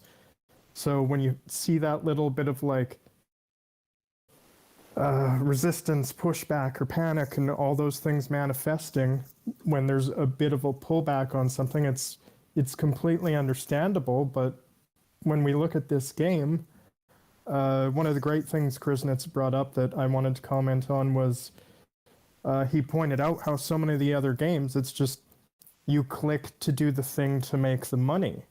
And with Castles, it's the other way around. You built the game first. You built it to be a game. Yeah, And yeah. so even in the Discord, like doing my job in interacting with the community, I'm having to explain to people, I'm like, hey, if you're in this for a quick buck, this is not the game for you. This is a game to play the game and actually build up. And then making some profit is sort of a byproduct of the game rather than the other way around, where the game is a byproduct of trying to make the profit or like just Hmm. something to allow Yeah, that to happen. yeah. That's you make a really, really great point, and I appreciate it. And this is something that I think about too. Is it? I can actually relate this to like something that someone said to me a couple of days ago. Was someone who, is has some, I would say, just clout or some significance to me, and they were saying, hey, we basically like, hey, we gotta do something about the token price, and I was kind of like, well, when I look at it, none of the game mechanics have changed. Like we built the game to be a game, like you said. And I was like, all that's still the same. And I'm like, so the token prices are whatever the token prices are. But if I look at it, if there's a certain amount of players in the game, as long as it's not like an incredibly low amount of players, like 50 or 100 players or something, the game is still going to run along based on the assets and based on the rules that we've set. And it makes sense. Like we've built the game, we built it to play as a game, and all that is there. The prices are kind of whatever the prices are, and we can't necessarily control those, except for more marketing and things like that. But in terms of like the gameplay, all that's still working exactly the way we built it. And sure, there were more lumberjacks that got crafted, and we have plans to let you guys burn them to get something for that in exchange later down the line after this whole run of the wonders is over, so that it doesn't screw up anybody's strategy they've already put together. But um, uh, but yeah, I keep looking at that. I'm like, when this person had talked to me about it, I was like, like I mean, I understand the concern, but when I look at it mechanically, everything's fine. The only thing that's different is the amount of fear that people are experiencing because of what they were expecting be able to basically do what you said, which was to make money rather than play the game. I think you put it really brilliantly. I forget how you put it, but basically like money first or game first, and we're definitely a game first, and being able to trade your assets is a byproduct of that game. Yeah, yeah, for sure. Exactly. Yeah. And it's I've really enjoyed the last couple days seeing all the conversations in the Discord about from both sides of that, from the fear aspect and from the uh, primarily NRFB toy store, and how he just preaches patience. I mean, he's so much more eloquent with his wording of things, And but and like he's been in his play to earn since the beginning, like literally, like even before, like since I don't know, like 2002 or as like early WoW farming, like is I think when he really first. Oh no, even before that, I think he was in. out of the game, Ultima Online. I think even as early as Ultima Oh Online, wow, which is that's like super literally like early. some of the first. But yeah, so he's been around a long time in play to earn. Yeah, so having his voice in the Discord, uh, especially with everything he has behind it, with his not just his confidence, but like the experience that he has. So when he's saying like, "Hey, you can either like look at this as like something to be scared of or panic about, or you can be like people who actually want to make money. You can be patient and look at this as an opportunity." And like he'll lay out like how why there's nothing to worry about with castles at all. And it's like people just have it stuck in their mind that like things going down is bad. No matter what anybody says. They're like and so you can't really convince people of something when their mind's already made up. So it's just okay, we just have to let this play out. And what I'm trying to convey to people is I'm like, this is a really good time to recharge your lumberjacks, is what this is. With M source being as cheap as it is, if you need more lumber, this is the best time to save up for that. So, and another great thing that you've done with castles, especially with what it is right now, is I think so many of the other games, they have like one thing coming up. So everyone gets prepared for the one thing, and then the one thing happens, and then they kind of don't know what to do. So everything just sits there and they wait to see what happens with the market. Whereas with castles, you guys built like this, the road to wonders is like 4 steps in a row. And we're only on like step 2 right now. Actually, it's 5 steps because you have land rush at the end. So it's like people don't, I think a lot of our players don't know what to do right now because they've never been involved in a game that has staggered things like this so well. It's usually they have something and then it happens, and then the developers wait to see what happens before they put forth what they're going to do next. Whereas you and Josh wonderfully laid out an entire like 2 to 3 month timeline of all the things that are going to happen. And it's happening. You're sticking to it, and it's all happening. And I think a lot of people are just like learning how to deal with that, you know, for lack of a better term. Sure. I finished dinner. Sorry. I've been itching to eat that thing as fast as I can so I can jump in here. You're saying a lot of juicy things. I'm like, man, I got to get the steak down here. I got to talk. But yeah, with the economy of that Castles has, you said, people are not used to having a game like this. Well, no one is, because a game like this doesn't exist. It never has. So this is a whole new playing ground for really everybody, but things are laid out. It's in the white paper, the development's there, everything to plan is in place. Like people can make those type of plans. And, I feel like I have a good grasp on things, but of course, when you bring it up Toy Store, when he makes a living doing it, and he does very well. Like to not listen to the guy is just throwing away good advice. Like every time he talks, there's always something I can learn from him, and that's, it's a difference. I'm a cocky guy. People that know me, I'm cocky, but I'm not arrogant, like, oh, there's always infinite amount to learn. And there's guys that always know more than me. And, Toy Store is a wealth of knowledge. Like, so when he talks, I listen. Like, he's got some great different perspectives, like the blueprint really, the economics, how it was laid out. Long before the crafting of the lumberjacks came out, I knew exactly how many I was going to craft. I knew exactly how many carpenters I was going to craft, and I know exactly how many courthouse winners I was going to craft. I figured that out long before the lumberjack event even started, and everything is still going to plan. So, when I say things on Discord and people are like, oh, well, like you're a moderator or something, like, you should share this information. I'm like, I have access to the same thing everybody else does. I made my plans. I did the math. My math is different than most people, like, and with the drop in prices, this is like before the thing started, and I really, really try to think things through.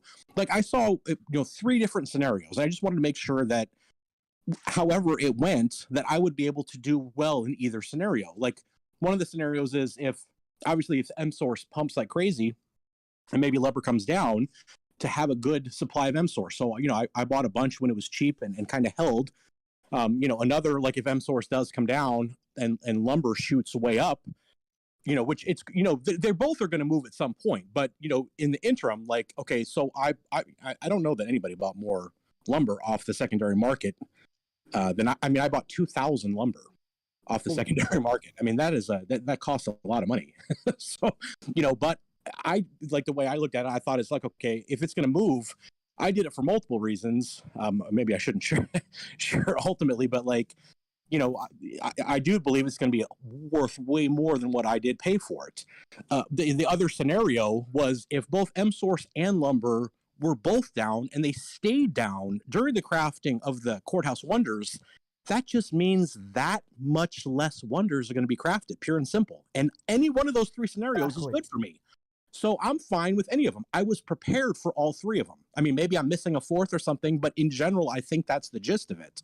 So, and quite frankly, I'm tickled pink with less of those wonders being crafted, because my initial goal was to craft as many as possible. And if I can be in a position to do that, so, I mean, I tried to think those things through. I think a lot of other people kind of saw it similarly. They might approach it a little bit differently. But again, when I see these prices drop, these are things that I anticipated with the information that was given. So no, I'm not scared. Obviously no one likes to see prices go down, things like that. But again, knowing why it did it and seeing the, tokenomics and just what's coming ahead, then I'm like, okay, there's nothing to worry about because, before I anticipated that this could happen, and then there's still tremendous opportunity in any one of these scenarios. So yeah, it is, like for people that are, frightened, and it makes sense. People like, Debbie, when you were talking about, games, and they said this is the next thing coming out, and that next thing turns into the only thing. That's all they got. Exactly. Like, I hope you like it because it's going to take us another 2 months to even come up with a new idea, let alone actually, code it and put it in the contracts and introduce it to the game itself. So this is where it's totally different. That's why I have tremendous confidence in this project because of that. Like, there's the work is being put in, the roadmap blueprint is there. It makes sense.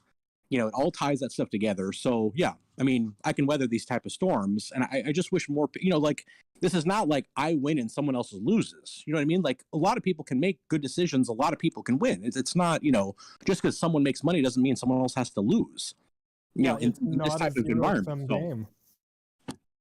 Yeah, exactly. That's zero sum. That's the exact. I couldn't. It was on the tip of my tongue. I couldn't think of what it is. But yeah, that's what it is. So anyway, that was kind of my 2 cents about that. Yeah, I'm gonna have some different thoughts on it because I develop it, and but what's important to me to hear is that people are building their own strategies based on just what they're seeing and what they're experiencing, and me as a developer. My desire is that as many freaking people play the game basically as possible.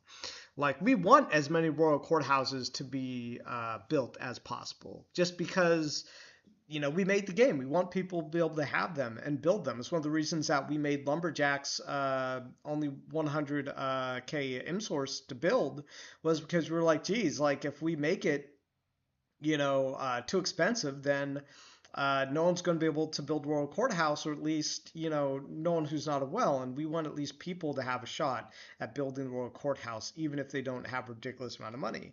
And we put all that in place way before the token prices are what they are right now. We're still, I think someone sold off like a ridiculous amount of MSource earlier today, and basically sold everything through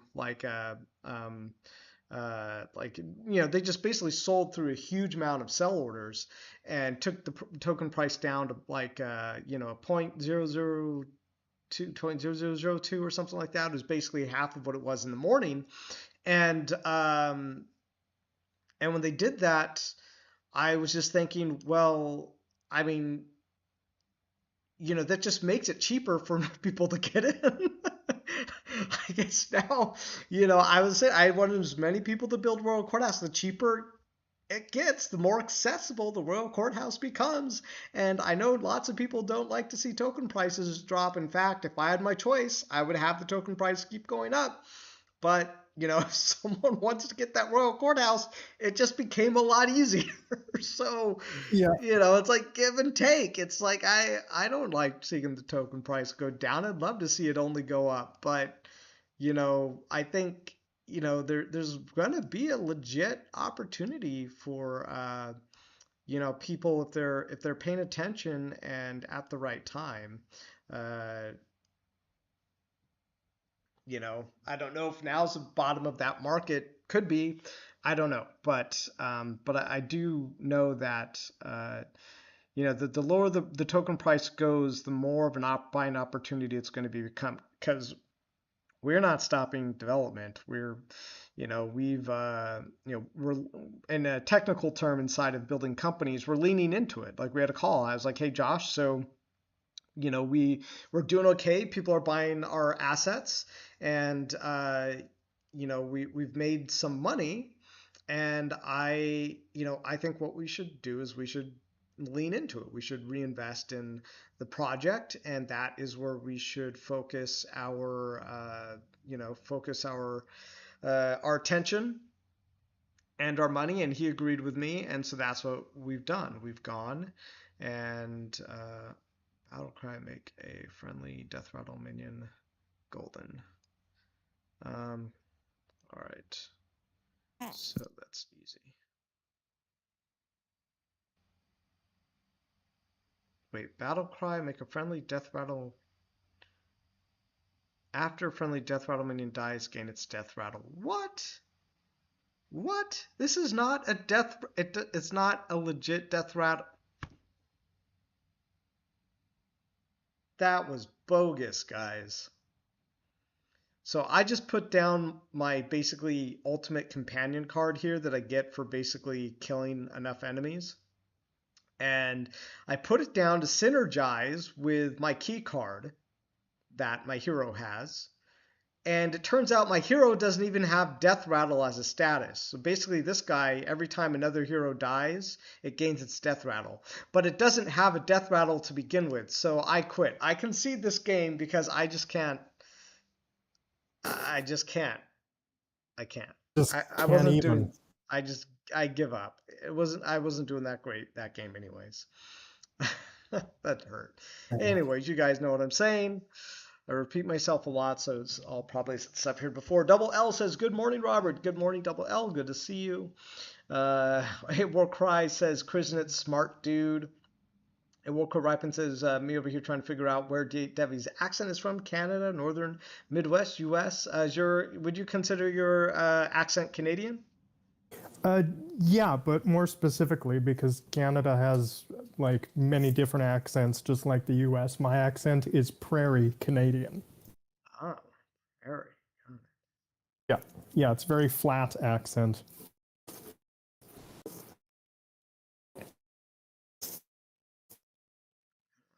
This is a new hero to me. Choose a friendly minion. It copies the attack of your highest attack minion for next combat only. So choose. That's a weird. So his companion thing is give your minions +1 attack permanently, but it's an avenge. I mean, we'll try him. It's a weird. It's power. I kind of have to see it play out to see how that goes. Tyler B says, I know for me, I recently switched from selling lumberjacks to just utilizing them, so I have another 14 or so that are still producing relatively cheap for another week. I get that. Doubt many others would have saved mint condition for lumberjacks until now for this purpose, though. Yeah, I mean, if you were in the buying and selling market, yeah, you would have want to sell them when they were basically, fresher. Tyler B says, honestly, a big portion of why the M-Source price is so low right now is because there isn't much resistance on the sellers for a better price. Most are just selling for whatever they can get right now. Yeah, that is what would lead it to that. Uh-oh. Uh-oh. Oh, well, at least I got it. I wasn't, someone should have told me I was running out of time. Anyways, I got my card at least. I'm gonna get hurt, but I got my card. So choose a friendly minion. It copies attack of your highest attack minion. That's an okay early power. So do I want to get another one of these or get one of these? Ooh, so hard. Let's just go ahead and do that. Hit this. Just kind of see what it does. I already know what it does. Doesn't do anything for me right now. And Well, speaking of the lumber too, Debbie, you were mentioning, I mean, there was a lot of lumberjacks crafted on the last day, which I anticipated. As a matter of fact, I crafted 60% of my lumberjacks on the last day. So there's a lot of well, I just I don't want to give away what I was trying to do. And now, since it's too late to craft more lumberjacks, it really doesn't matter saying what the strategy is. But like, I didn't like, for me, what I was, and like my strategy, what I was going for doesn't mean it's right. And there are all kinds of different strategies that are all right and fantastic as long as they pursue them, correctly and do the math right. I mean, there's a lot of different approaches. For me, to what I was going for and what I am going for, the less lumberjacks produced or crafted, the better for me, and the more carpenters crafted, the better for me. So I think people are going to overcraft carpenters. I have no problem with that whatsoever. I think, like with the carpenters, like my math was done that I'm going to craft only the amount of carpenters that I need, that I can recharge 100% of them all the way through the very end of the courthouse event, because they're cheaper to recharge than to craft. So, I'm not going to craft any more than I need. And the amount of lumberjacks that I crafted, all the lumber that I need was going to come from the initial crafting, not the recharging initially. Like, that was my strategy to do it the most efficient way possible. So that was my plan. So like, I'm just kind of watching how things unfold a lot. But there's still lumberjacks out there. All those people that crafted on the last day, there's still lumber being minted cheaply. That's, we still got another 3 days or so of this cheaper quote unquote lumber that's still not even created yet. So there's still more lumber going to be coming onto the market. So like, for people that are I reading the Discord, people were saying, I was expecting lumber to pop up after a week or two and then kind of flip it and sell it. Not a bad strategy. It's just going to take a little bit longer than that, because there's a lot of I don't like the word to use cheap lumber, but lumber that was created from the crafting of the lumberjacks, which is much cheaper than lumber created from the recharge of lumberjacks. So really, until that is consumed and used up, and if people really strategized and did that, they would have crafted as much as they need all the way through the wonders, but that's obviously not feasible for everybody. But I was trying to take those things into consideration. So I figured, well, if everybody did it really, really efficiently, then we really wouldn't see lumber make its real spike until well into the crafting of the courthouse wonders, or even beyond that. So that was just kind of my thought. I kind of interjected a little bit on the Discord with people that were surprised, and I just tried to explain the way I saw it, because once the courthouse is done and the Explorers Guild is here, that crafted lumber of the initial crafted lumberjacks, that is the end of that. It's over. It's gone. And there is no more lumber except that which comes from the recharge of the lumberjack. And that's going to require M-Source and Royal Seals. And those things are kind of offset, because people are, I think, selling a lot of M-Source to get Royal Seals. Well, now they got a problem, because they need both M-Source and Royal Seals to get the lumber. So either way, it's going to really shift the dynamic of M-Source and lumber, of the whole thing. So that's kind of what I'm, I don't know exactly how it's going to go, but I'm very curious to see how that dynamic is going to play out and how people will respond to that. Yeah, absolutely agreed. Because literally today is Thursday, so we are now 1 week out from the end of the lumberjack event. So 1 week, assuming mintings every day, the end of that just starts today. So we're literally just hitting the low point of that right now. And as you just said, Christmas, it's going to be like, next few days is probably going to be like this, and then it won't start going up till we get into the first Wonder event. And to Robert, what you said earlier about wanting as many royal courthouses crafted as possible, something cool that I think that you guys have done which I didn't really anticipate because I'm well set up, as all three of us are, with our assets. But what I'm seeing in the Discord is a lot of people who are looking at it strategically as choosing between the Royal Courthouse Wonder or the Explorers Guild to see which one benefits them better going forward. Should they Mm. go for the wax rewards or should they look at going towards the dungeon? So I think we're also seeing a huge portion of those people who are near, like, say, entry level are waiting to see what the crafting cost for the Explorers Guild is going to be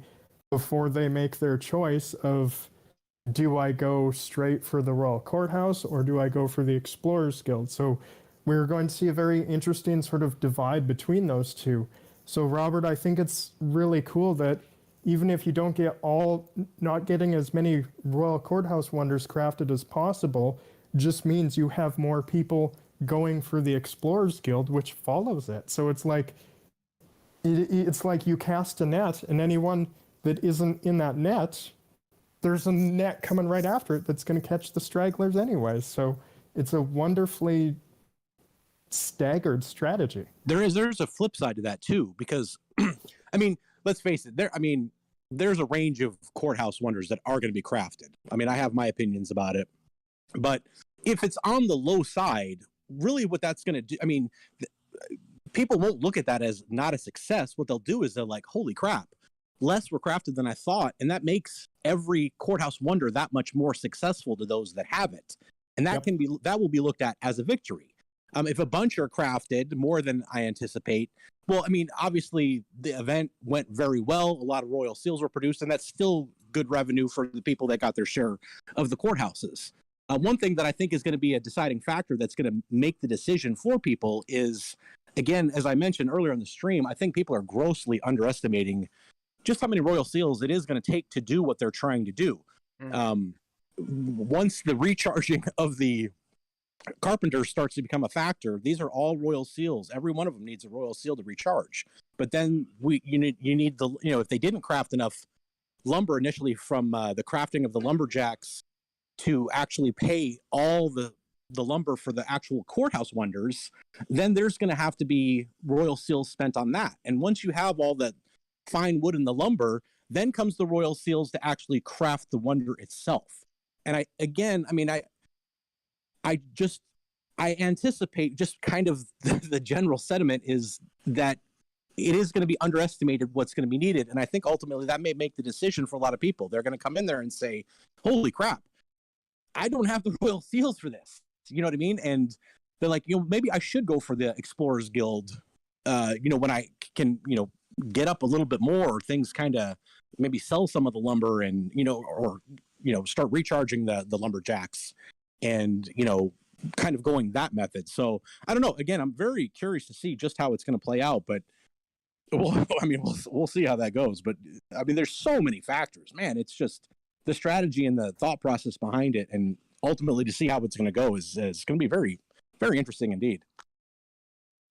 Yeah, well, you present, great thought on I'm sure what everybody's kind of trying to figure out, and hopefully you're not giving away too many of your secrets here, and it is interesting to see how everybody will react, because we don't know for sure as things go on, and I still know that for me as a developer, like, the key thing is really to get the marketing back up and running, and we're working on a pitch deck for partnerships. We do want to be partnered with the Wax Visual Wax team. In order for that, we need to be whitelisted, I think, with Atomic. So I've been working on a pitch deck because they asked us to have more features, but I'm like, we're spending so much money now. We're projecting that we're going to spend about $2 million in development on Castles this year. So I'm just going to email them, and I've spoken to their CEO, or I don't know if he's CEO, but I think he is. Jonah. I spoken to him once before about Castles way in the beginning, and I basically kept hounding them. And I was getting, what was it, ads. They wouldn't let us have ads on their website. And so I kept hounding them, and eventually he had a meeting with me. He decided not to let us put ads on the website because I guess, I didn't know if we were going to have smart contracts or not. And we do. So, I think I just need to get a hold of him again and be like, hey, like, verify us, uh, and then we can get a partnership with the Wax blockchain. So I'm doing those things, and I'm thinking I might not do any live streams like Let's Play next week, just because I really need to fully commit myself to getting this advertising. I consider it a problem, getting this advertising problem fixed, because this was not where I thought. This was not where I'd planned for us to be in terms of advertising. So I did expect to be more new players coming in around this time. And again, it's I'm CEO of the company, so I take responsibility for where it's at. Hey, as much as I'll miss the streams, I have no problem or issue with you doing that at all. Cool, cool. Yeah, I keep asking myself, like, if I had, I'm not much on, what was it, regrets, but I'm like, if I dedicated like another 2 hours a week, would I have, like, last week or the week before, something sat there and inside those 2 hours been like, you know what, we don't have this marketing thing locked in yet. I should make sure that that happens. Um, but it's water under the bridge right now, as they say. Well, people can use that information and just say, hey, okay, market, a lot more marketing strategy and money's coming. And again, it could just be looked at and saying, ask myself a question. Is this game going to be here a month from now, 3 months from now, a year from now? Yeah. If the answer is yes, then I consider this a really good entry point to get assets that you may not otherwise be able to obtain at these prices. Do I believe the game is going to be around a long time to come from now? Absolutely. So, but again, that panic, fear, that mindset with other, totally understandable. It's easy to say, but then when it comes to clicking and making those decisions with your, hard-earned cash, it's two different things. And, it's easy to say, oh, you don't let emotion come in, but money is an emotional topic, of course, so yeah, it's definitely understandable, but sometimes you got to just reason these things through. And, do I believe it? Yes. So that means I think it's a very good entry point. And, there's some cheap assets out there, and they're probably not going to be at this price point for much longer. Yeah, I think so. Definitely. Whoops, should have frozen those heroes. Yeah, I mean, might be time for someone to start strategizing around what I'm saying, I suppose. I don't mind being open on these. Not as many people are on these YouTube streams as there should be. I think it's a Yeah, wealth of information, and I've always enjoyed it. And it's kind of a smaller, more intimate type of conversation. And it's just you're sitting there, playing Fortnite and shooting, and then you just drop some kind of thing. It's like, man, I'm glad it was on this stream. It was 45 minutes in, but he just said something that just made me feel a whole lot better about this whole project in general. You know what I mean? Like, huh. it's those little things that, that's why I love these. It's just a lot of information, and being around like-minded people that kind of have the same goals. So. Mm-hmm. Yeah, well, I feel you on that. I will say that I used to be involved in the Gala Games Discord quite a bit as part of that community, but really didn't feel in alignment with essentially what they were building and how they were communicating and how they managed their community. So I definitely feel really good having our community here, and feels like we have people who get us. You know what I mean? And it's really validating to be able to build this company and talk with you guys and essentially feel like, we kind of have our people here. It's not always pretty because I think sometimes there's a lot of fear when it comes to investing in NFTs and a lot of people do. They come in here and they're like, oh, well, I'm an investor, and I did use the word investing, so I should probably say something else like buying NFTs. But the more time that goes on, the more I realize, like, we're so early in all of this that it should be no surprise sometimes, like if the value of some items drop considerably. So, something I feel like I need to say more often is if people are coming in, buying some of these assets, hoping that, it'll, replace their job like this year, I gotta say, really have to, like some you were saying earlier, I think, Chris, and this was you have to be realistic. Like, might, we're really super early. It's kind of like, buying, Bitcoin back in the early days when there was really no price action and trying to have that replace your day job. I mean, sure, owning Bitcoin in the early days to turn you a millionaire, but how many years did it take, Sure, there are plenty of Yeah, times where Bitcoin just was not really going up by all that much. yeah, and that's a good point too, because I think sometimes when maybe guys that invested earlier or have more assets than other players, when we say, it's not the time to just flip right away. I mean, there's times for it, and I have no issue with it. People take profits and play however they want. It's a healthy ecosystem. They can do that. I love that.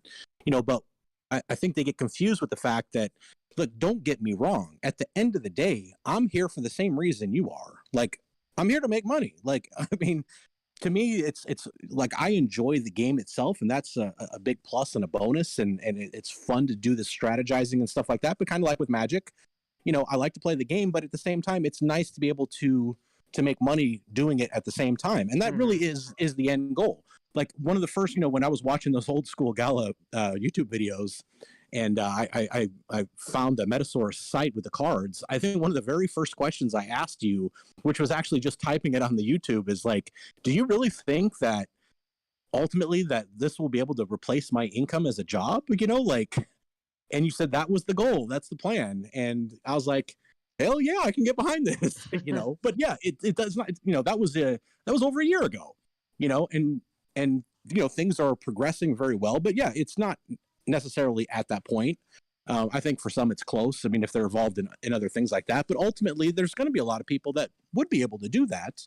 But yeah, everything is still really in its infancy. Like, this game is kind of raising the bar for communication development, wax gaming, just gaming mechanics, how things are integrated together. I think a lot of projects are going to learn a lot from this, especially with the longevity that I expect to see from here. So, but yeah, it's still very early, but I think huge things are possible. I mean, think of how many people play the game, even Farmer's World at its peak. And granted, I know a lot of that was botted and blah blah blah, but there was some 100,000 wallets. Well, even if it was 100,000 people, in the grand scope of things, that is nothing. That's like, I mean, think of, like, if you look at some of these really very basic, like, iOS games that people play that you're like, oh, I've never even heard of that, and I'm a big time gamer.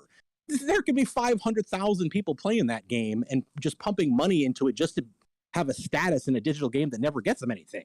Like, it's such a tiny space still. Like, even small amount of growth, and where it's gonna go at some point. I mean, there's 800 people, 1,000, 1,200, whatever, play this game. I mean, how small is that number compared to where it's going to be when, just blockchain gaming in general, crypto in general, all these things are going to keep growing the knowledge of these type of projects, play to earn games. Yeah, it's going to take a little bit of time, but the space is so unbelievably small at this point that the room for growth is, even people that are like, oh my gosh, I could never be in his position. Like, I don't have, this many barons or this, whatever. I'm like, man, there's like 1,000 people playing. What's going to happen when there's 5,000, 10,000, 100,000 a year from now, 2 years from now? What position are you going to be in compared to those people getting in at that point? And those people are still going to be very early compared to, like, how many millions and millions of people play Fortnite? You know what I mean? Like, there's got to be some perspective on just how small the space still is and the room it has to grow, which is, I mean, you can't even wrap your mind around it. Yeah, yeah, and you make so many great points. And I just want to say that that's what initially brought me to the space too, was the potential to make this my full-time job. And if you look at it, it's actually happening. I was saying this to Devi Metal right after we hired him, which was like this was like the dream was to like make essentially get to play video games and earn money that isn't like beta testing, right? Because that's really a horrible experience just to beta test a game for money only. I mean, unless it's really for you. But I'd rather play finished games or a good early access game, not like, play the latest EA game that's probably going to get abandoned because it was never really any good, but, you got paid a paycheck to play it. No, I want to be able to own my assets, trade my assets, be able to make a living off having my assets. So that's what drew me to the space. And I also saw that like this was coming, right? Once I saw that like you could run smart contracts on the internet and through a blockchain and decentralized, I was like I could build what I've been always been waiting for being able to own my assets in a video game, trade those, build a business. I've always wanted to go into a video game and like a World of Warcraft, put up a shop, craft some armor, sell it to someone, mine the ore, do special jobs, and have that be like my job was having the shop inside of the game, and that's what blockchain has made possible. And like you were saying, we're still insanely early days, and there's another channel that I listen to that I always feel is really validating for me to listen to, which is it's the Paul Barron Network.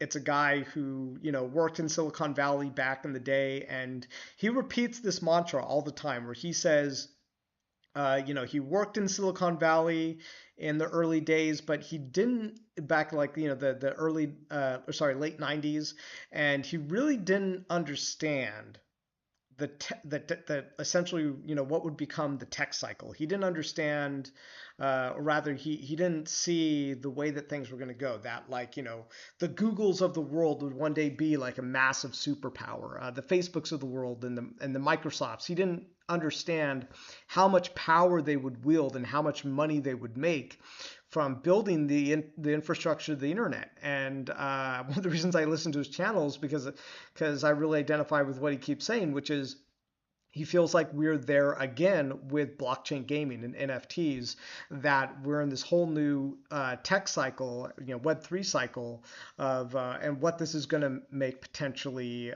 essentially the next wave of this, the next, wave of tech and Bitcoins and Facebooks and all that stuff, and the amount of trillions, we're talking, $5 to $10 trillion coming into this industry.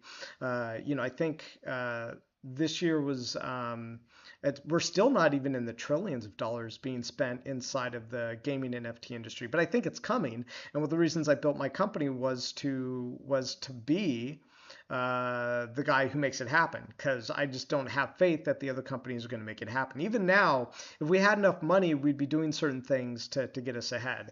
And we have the money, but we're committed to castles because um, we believe in the product, and we're still learning things too. Like Krisness was also saying, was that he's learning all the time, and so are we. I mean, just from the way that we've done everything, that we've made this whole roadmap event, and the way the tokens are moving, in relation to the amount of players that we have.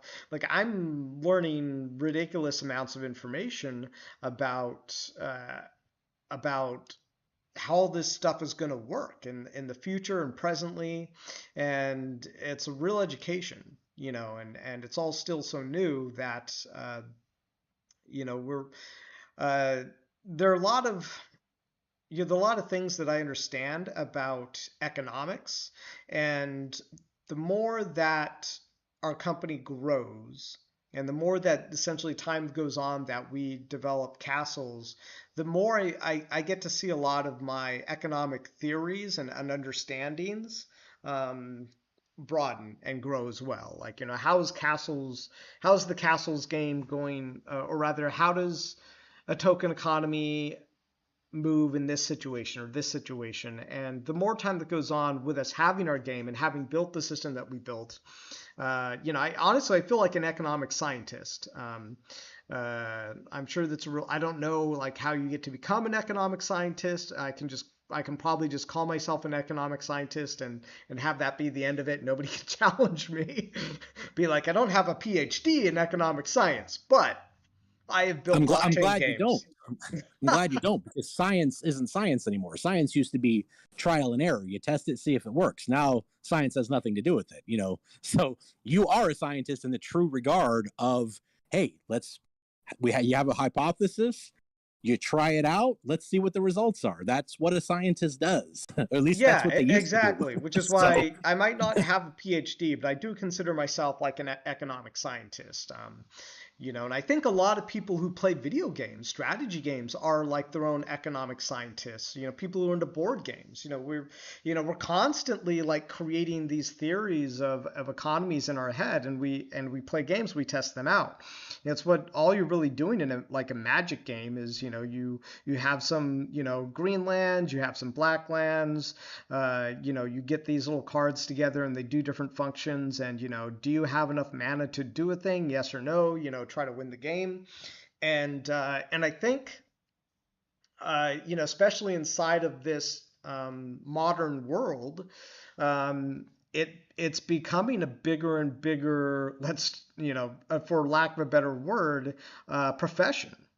Lack of a better word is the profession is participating in virtual economies, and the people who build those and the people who participate in those, a lot of them become economic scientists testing these theories. I think, I have a lot of respect for people who come in and buy NFTs and, try to sell them and trade them because they're on this forefront of an economic science that we're all participating in.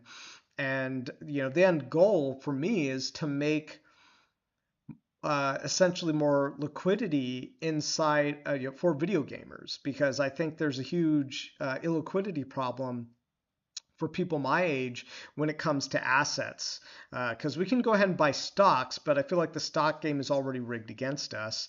And people can go ahead and invest in stocks, but I feel like if there was a video game that had a good economic system, I would rather trust my money inside of that video game.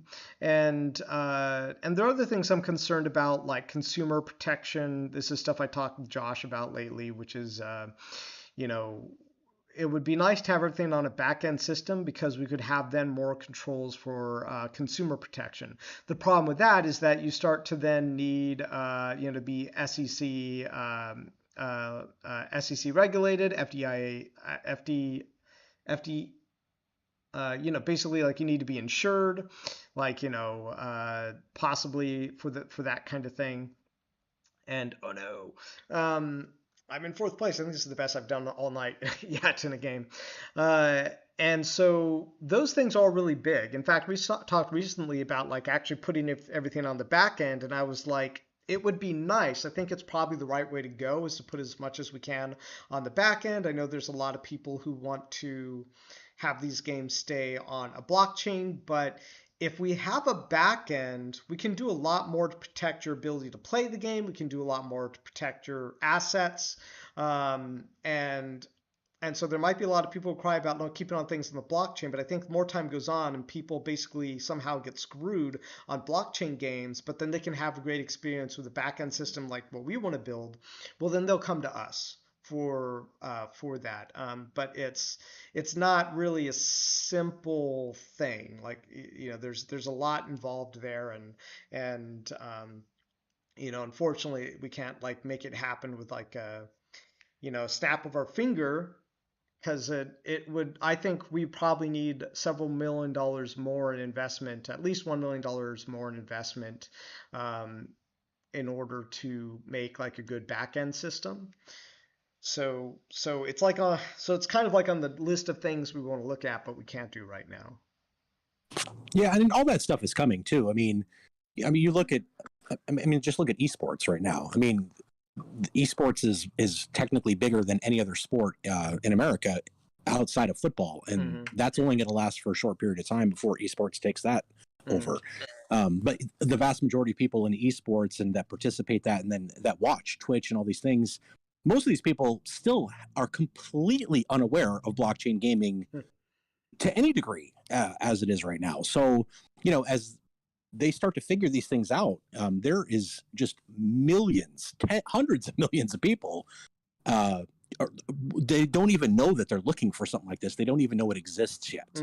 And it's going to come, and, back into the back end systems, let's face it. I mean, to have a game like World of Warcraft where it runs in the server, you can't do that all on chain. That's just not going to happen. I mean, I think there's going to be a harmony of integration between, their own servers and then what actually needs smart contracts to run off of, and that, obviously this is a new space. And when, this all has to be figured out by, people like you that are doing it, to really figure out kind of that harmony between, how much of it is on chain and that requires the smart contracts and, to keep those assets how they have to be, but then also to be able to, develop a game. It's a balance. I certainly don't claim to understand it, but I know there's so much more to come, and that how that develops and how that looks in the future. This has a tremendous future. The player base is there, the people, the younger generation, like this. There's millions of people just dying for something like this. They just don't even know it's here yet. So yeah, I mean, it has a very bright future, but there is a ways to go for sure. Yeah, I agree. And I think it's worth fighting for. It's why I'm here. It's worth fighting for. We had some people, Savage Gaming's here. He said he's a fly on the wall. He's just kind of just listening. Kriznitz, Warcry says Kriznitz could be a play-by-play commentator. Justin Lacey says, Dr. Robert, we believe in you. Thank you, Justin. Thank you. Is that a moderator of ours, of our Discord? Thank you for joining us, Justin. Thank you for looking out for the community and protecting them from, the scammers and bad actors and stuff and that we get in the Discord from time to time. Tyler B says, if you've seen any of the new Elon and Twitter, it certainly feels like the stock market is stacked against us. Yeah, well, I think it is largely. I'm not sure. I know a bit about the Elon news. I don't know necessarily about the stock market. How you mean directly related to what I was saying? Oh, there we go. I'm dead in this game. Tyler B says, dude literally pocketed an extra 156 million because he waited an extra 11 days to file a report with the SEC. Who, Elon did? Wow. All right, I think we're gonna do one more game. This will be our last game. It's good to play this game again. It's been a long time. But yeah, there are some games I was playing. This was one of the games, but No Man's Sky was another one where I was playing those games. I was like, I wish this was just my day job. Like I could just play this. I feel like I'm good at it. I'm usually like in the top 3. Like if this were my day job, that would be like so amazing. And then I was like, I don't really have the confidence that anyone else is ever going to actually make that happen to satisfaction for me. And I was like, well, I think I probably got the skills and the know-how and the passion to do it. So why not? All I need is the technology. And that's a whole other story. Our what we used to call our job token is still coming. I still think that's the technology to make it all happen.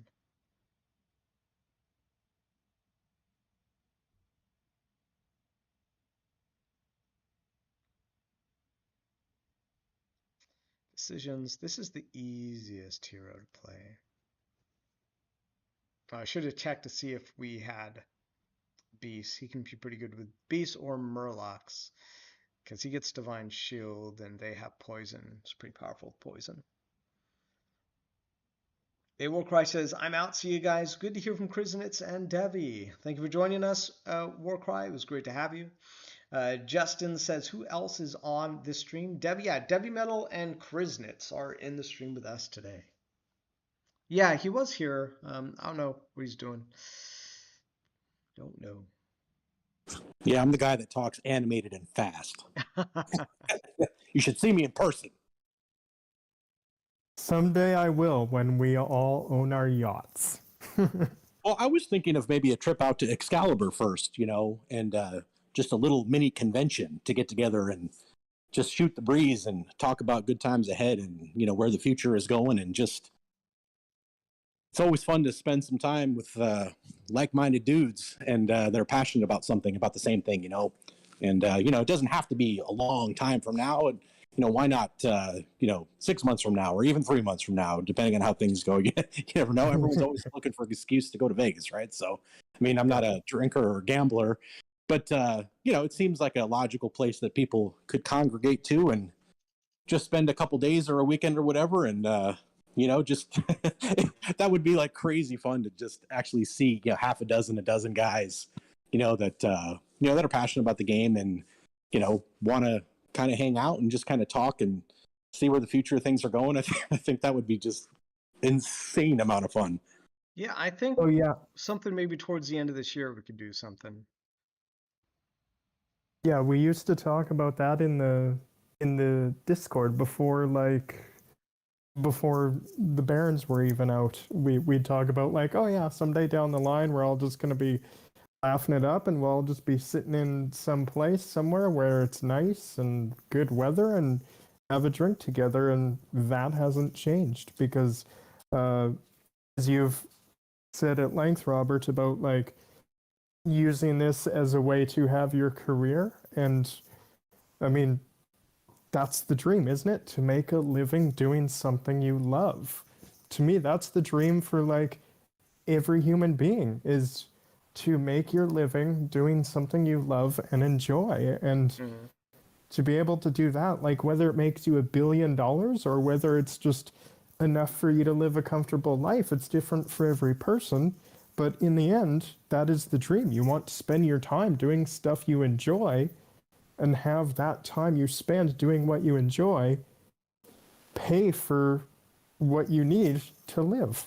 Like, And let's face it, video games has an infinite supply of people, and the amount of potential that's there, and the amount of money that really exists in just the video game world, and that's only growing still exponentially. You know, absolutely. opportunity is there. Like this absolutely can happen. It will happen. You know, like this is the time really to be in. You know, so yeah, it's a very, very exciting time. I mean, one way or another, whether it's playing this game or multiple games or developing games or all the above. I mean, this is my future. Like this is what I'm passionate about. It's exciting. Like, yeah, I love waking up and just being involved with this type of community and maybe in other projects, and just, you know, this is something that I definitely see myself doing for the rest of my life. And, you know, whatever way that looks, I'm sure it's going to evolve and change and stuff. But, you know, hey, we're in with right people that have that same mindset and that are willing to put in the work, you know, to do what it takes to see these things to fruition and make these things happen. So, I mean, these are the type of people I want to be around, you know, so that's why I'm happy, you know, Robert and Josh, like, you know, they have that vision, they have that work ethic, they have the communication, you know, and ultimately the belief in themselves that they can do this and they will do it. Someone's going to do it. Might as well be them. You know what I mean? Like, this is a good time and place to be in this space, you know, and it's just really, really exciting to be a part of that. So yeah, I'm very excited to see where this is going, and you know, it's just a really fun time, you know. So yeah, I appreciate all you guys, and like this has just been fantastic, just being able to talk like this and just hearing everybody's thoughts and seeing where this thing is going and ideas, and you know, it's just it's a lot of fun. So yeah, I appreciate you guys. yeah, it's really awesome. I mean, I used to get up in the morning and be like, oh God, I got to go to work today. And that means I got to get up, I got to take care of the dogs, then I got to get everything set. Then if it's winter, I got to like go outside where it's cold and warm the car up and then drive to work and then do my day at work. Now, like working for the MSG team, I mean, I have to get up earlier than I ever have before, but like I wake up and I'm like, okay, cool. What's going to happen at work today? Who's going to be in chat? What sort of things am I going to be reading up on and like looking into? Because part of my job is to keep myself as educated as I can on what's going on with MSG and Castles. So like I'm always like looking to see if there's updates to the white paper, seeing if there's new content videos on YouTube, or just going through the different channels and catching up on conversations I may have missed. It's like, even just doing this is sort of like, I'm like, I'm doing something I enjoy, and I'm able to actually live doing this right now. And like, then I'm playing the game on top of it, which is actually a really fun thing as I'm discovering, I'm sort of seeing, being a member of the team, I'm seeing that like two sides of the coin, because on one side I'm a player, so I'm looking at it strategically of what do I want to do with my assets and what's my best play. But on the job side of things, I'm like, I have to play at least a bit on every aspect of this game so that I'm familiar with it. So regardless of what I'm more excited about, it's like even when dungeons come out, I'm like, I've never been into dungeoning games before in my life, but for this, I'm like, this is going to be really interesting because I have to do it for my job, but also like you guys are setting it up in a really exciting way that's drawing me in because it's tied to the lands and the castles, which is something I really do love doing and figuring out. So I love that it's almost like it's all one game, but it's like one game leading into another game, like expansion, I guess is the way you put it, Robert, the dungeon expansion. I'm like, blockchain games haven't done this yet. Hey, nobody's done expansions like you're doing yet. And I think it's going to be fantastic. And if nothing else, I look forward to just learning about it because, as Krisnet said, like there's no roadmap for any of this. This is all new. So we're all kind of stepping into the unknown together and just kind of pooling everything as we do. And I think for myself and Krisnitz and the entire moderating team, shout out to Justin in the chat, it's also really enjoyable for us to oversee and create the kind of community we want to be a part of. Mm-hmm. And I think it's awesome that we all get to contribute to the MSG team in that way and going, you guys are amazing, and we want to help curate the amazing community you want around you. And like Robert, when you hired me, that I think was one of the first things I said to you was, I'm here to make your job easier.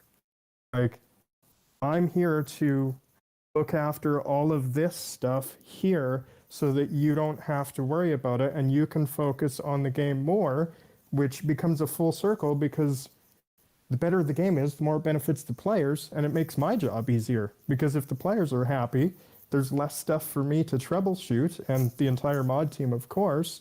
And then that just makes it easier for you, which makes it easier for the players, for us, and it just keeps going in a circle.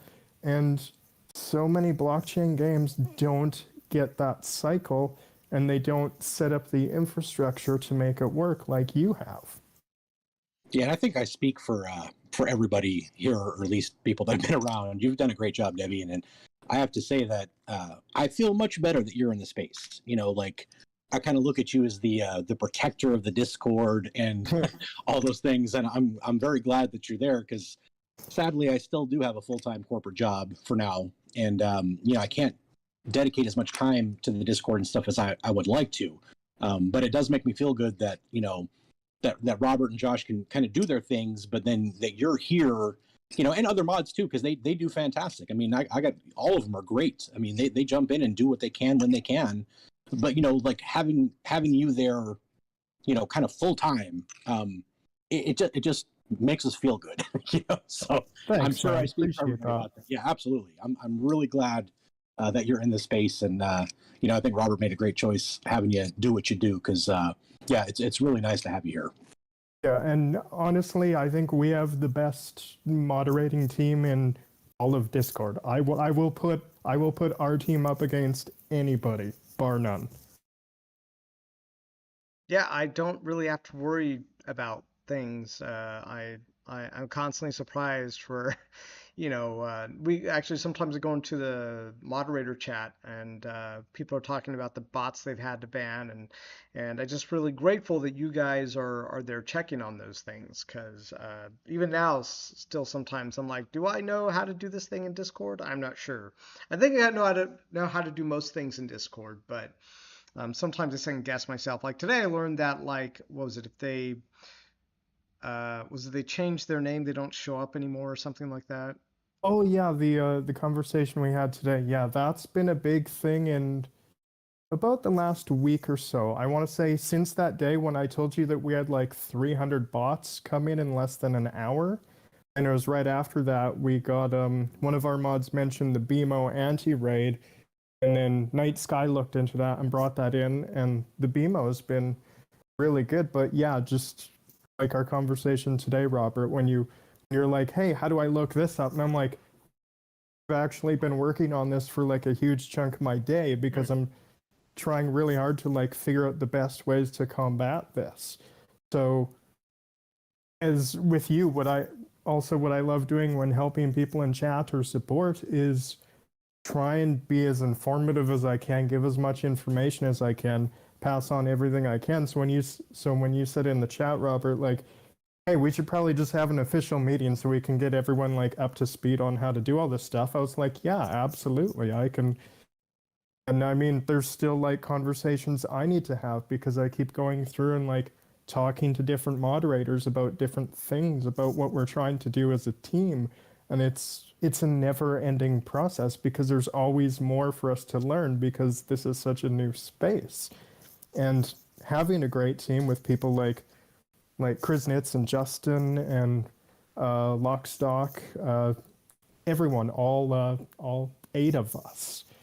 We've got a really good core that we really work together very well and complement each other very well in honing and refining what we can do to best serve and protect our community, which is the primary objective in the Discord for us is to make the user experience as great as possible. Hmm. Yeah, exactly. Yeah, that's why we're here. What we're dedicated to is to making a great experience, and goes back to why I made the company was because I wasn't convinced that anybody else was going to create a great experience for gamers inside of blockchain gaming. Just I wasn't convinced that um, just look at uh, Meta, what used to be Facebook, now they're called Meta. And what they've done is they said that they're going to essentially allow you to create assets and sell them, but they'll take 50% of your earnings. And I just don't think I agree with that number. And I mean, I guess I have to kind of see how they decide to do the whole thing, but I think on the surface, it just seems pretty simple. They're like, hey, so you can create stuff in here. Um, if you don't have to pay for the service, maybe it makes sense, but it's still a very large cut. If you look at, like OpenSea takes like what, like a 2.5% cut. We take 6% of the market fees traded on Atomic Hub. 50% just seems like a lot. And I, pretty much everyone I've heard is not at all convinced that Meta, Facebook, is going to do a good job with their whole metaverse idea. I obviously I'm betting on myself being the one to make it a great experience, but is there any kind of validity to Facebook being able to create a good metaverse experience or not? Who knows? But I definitely know I'm backing my own horse. You know what I mean?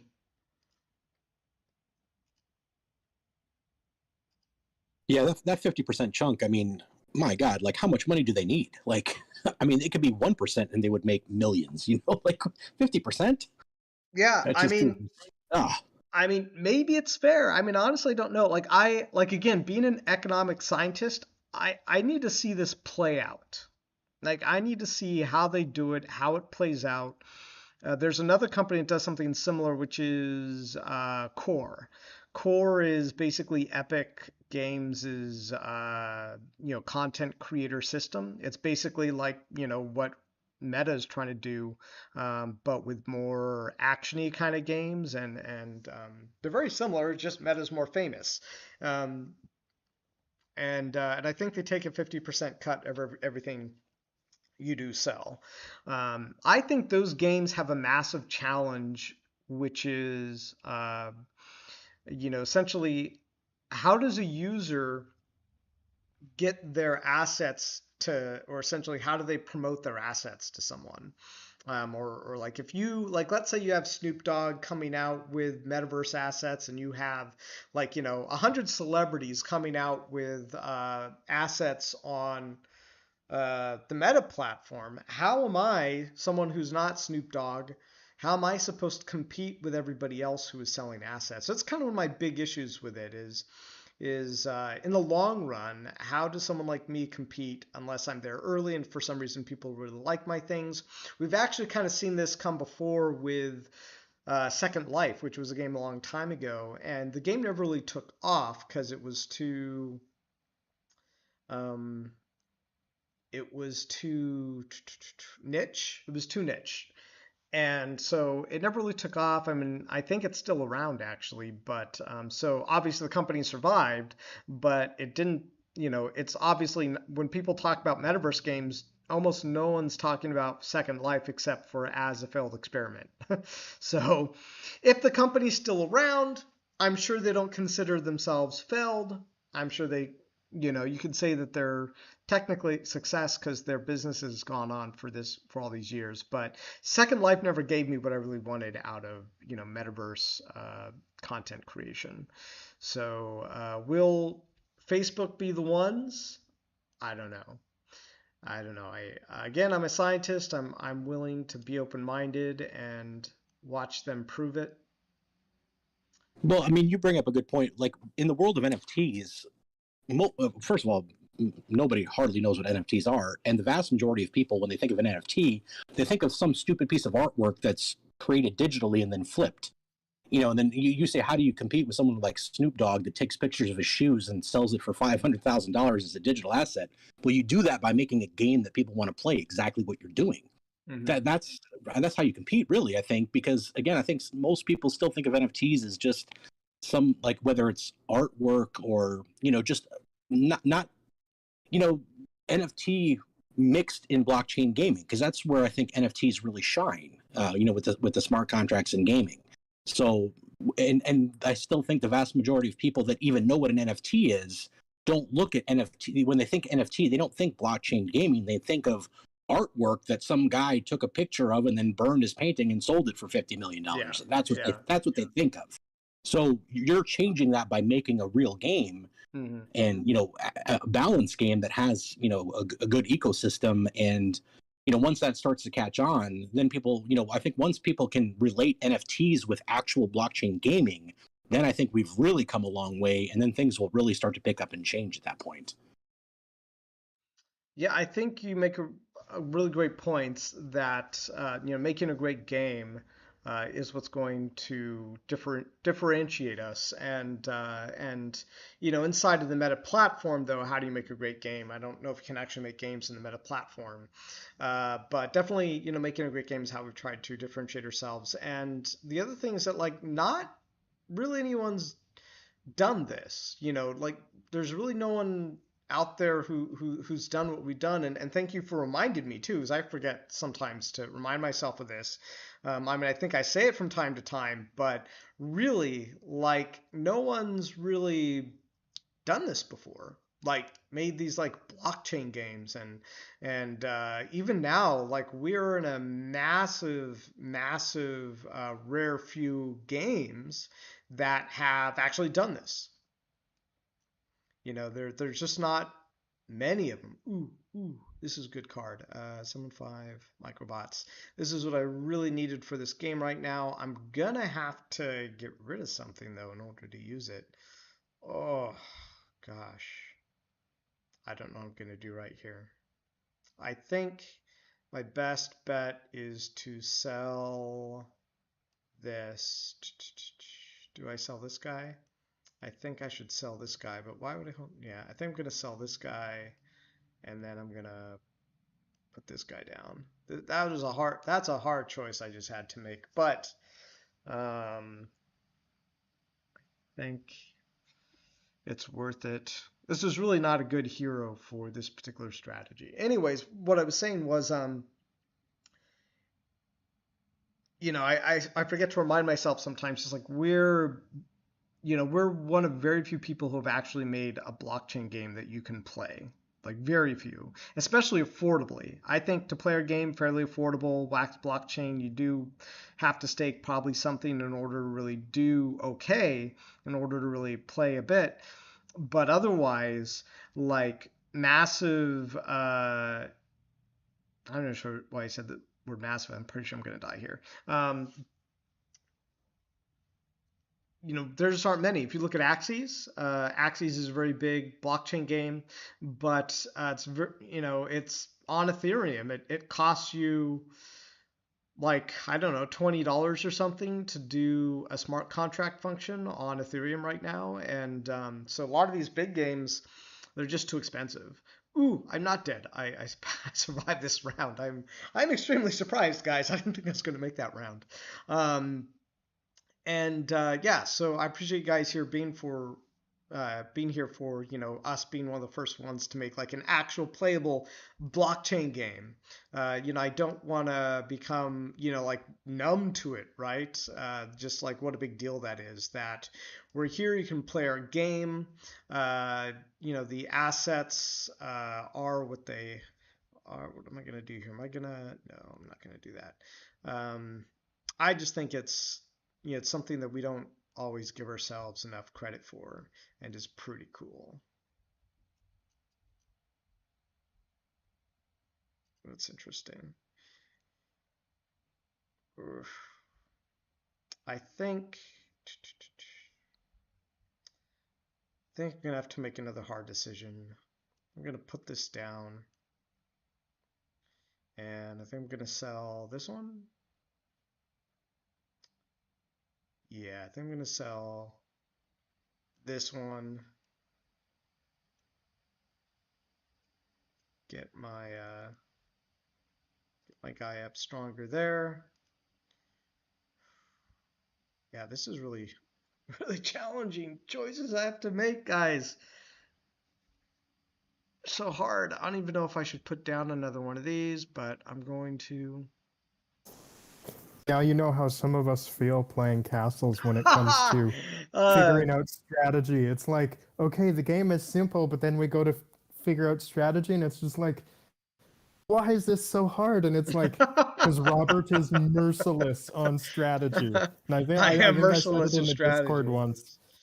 You're I was absolutely like, right there. Robert likes the game to be like simple but deep. So the way he achieves that is he is merciless on strategy, and he just tortures us with it. And I actually enjoy it. It's great because I'm always having to consider different things because I haven't planned out my strategy way in advance like some people like Krisnitz have and did the math way before any of these things came. Because part of my approach with the job end of it is I want to sort of feel things out as they come a little bit. So I've like half strategy for what I want to do, but I'm also like, okay, make sure that I actively go into each one of these events with at least a little bit of a mindset of how do I play this so I can try and learn as many of the different strategies as I can,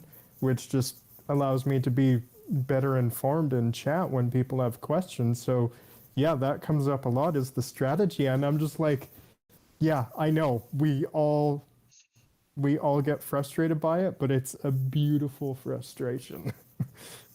It's funny. Right as you were starting to say, well, now I was like, I know exactly where this is going. Now you know how it feels, Robert. Yeah, but Yeah, you're right. yeah. I can be very merciless with strategy, and I get it from games like this, where it's I like simple, deep and fun games where you're faced with really difficult decisions, and that is what we tried to replicate with Castles, and I think that's a example of any kind of good game where everyone's playing what's called the game theory, and they're trying to figure out what the best strat is. But yeah, that was the last game that we're gonna do for the night. I did better that last round than I thought I was gonna do because it just ended up the mechs really didn't have really good synergy with the hero that I chose, and that was kind of too bad. That was my mistake. But oh, so before we go, let's look at chat real quick. Savage Gaming says, "Do you think BMO is better than Wick? Both really set up. I don't know what he's talking about. No other blockchain gaming company even comes remotely close to how much interaction you have with the community. It's really a breath of fresh air, and I'm proud to be a small part of it. Thank you, Justin." Savage Gaming says, "I played Second Life a long time ago. It has gotten a lot of updates since. I've played it. Feel like I played it 15 years ago. Yeah, it sounds about right." And John Ramses says, "You're aging yourself, brother." And Justin says, "I think once GameStop comes out with its market and offers NFTs over the counter at a physical location, some more adoption will happen. Excited for partnership with Immutable." Yeah, a lot of people seem to like the idea of physical NFTs, or like, things represented by or NFTs representing products. I don't know about that. I feel like it's really not what I'm interested in, where I specialize in. So I'm more about the digital assets more than physical assets. But it'll be interesting to see how that plays out. I know some people are like, "Oh, one day everything in the physical world will have an NFT attached to it." I'm just like, really? Like, I don't see that. I don't see that. Well, thank you, John and Krisnitz, Devi Metal. Thank you both for joining me. You guys really made tonight special. It's I actually do like to chat with you guys, not just always have it be just me, myself, and I in the channel. Yeah, that's been fantastic. It's been a lot of fun, eye-opening. You always learn something, just kind of sharing the ideas and everything. So yeah, it's been fantastic. Appreciate you having me on, and nice talking with you, Debbie, too. Yeah, likewise, guys. It's been great, as usual. Nice. Well, thank you guys. Remember to like and subscribe. And I really need to pee, so it's time to end the stream. It's a little too TMI there, a little TMI for everybody. But yeah, thank you everybody for joining the game. I will see you all in Discord. And until then, stay cool, and I'll see you in the next video.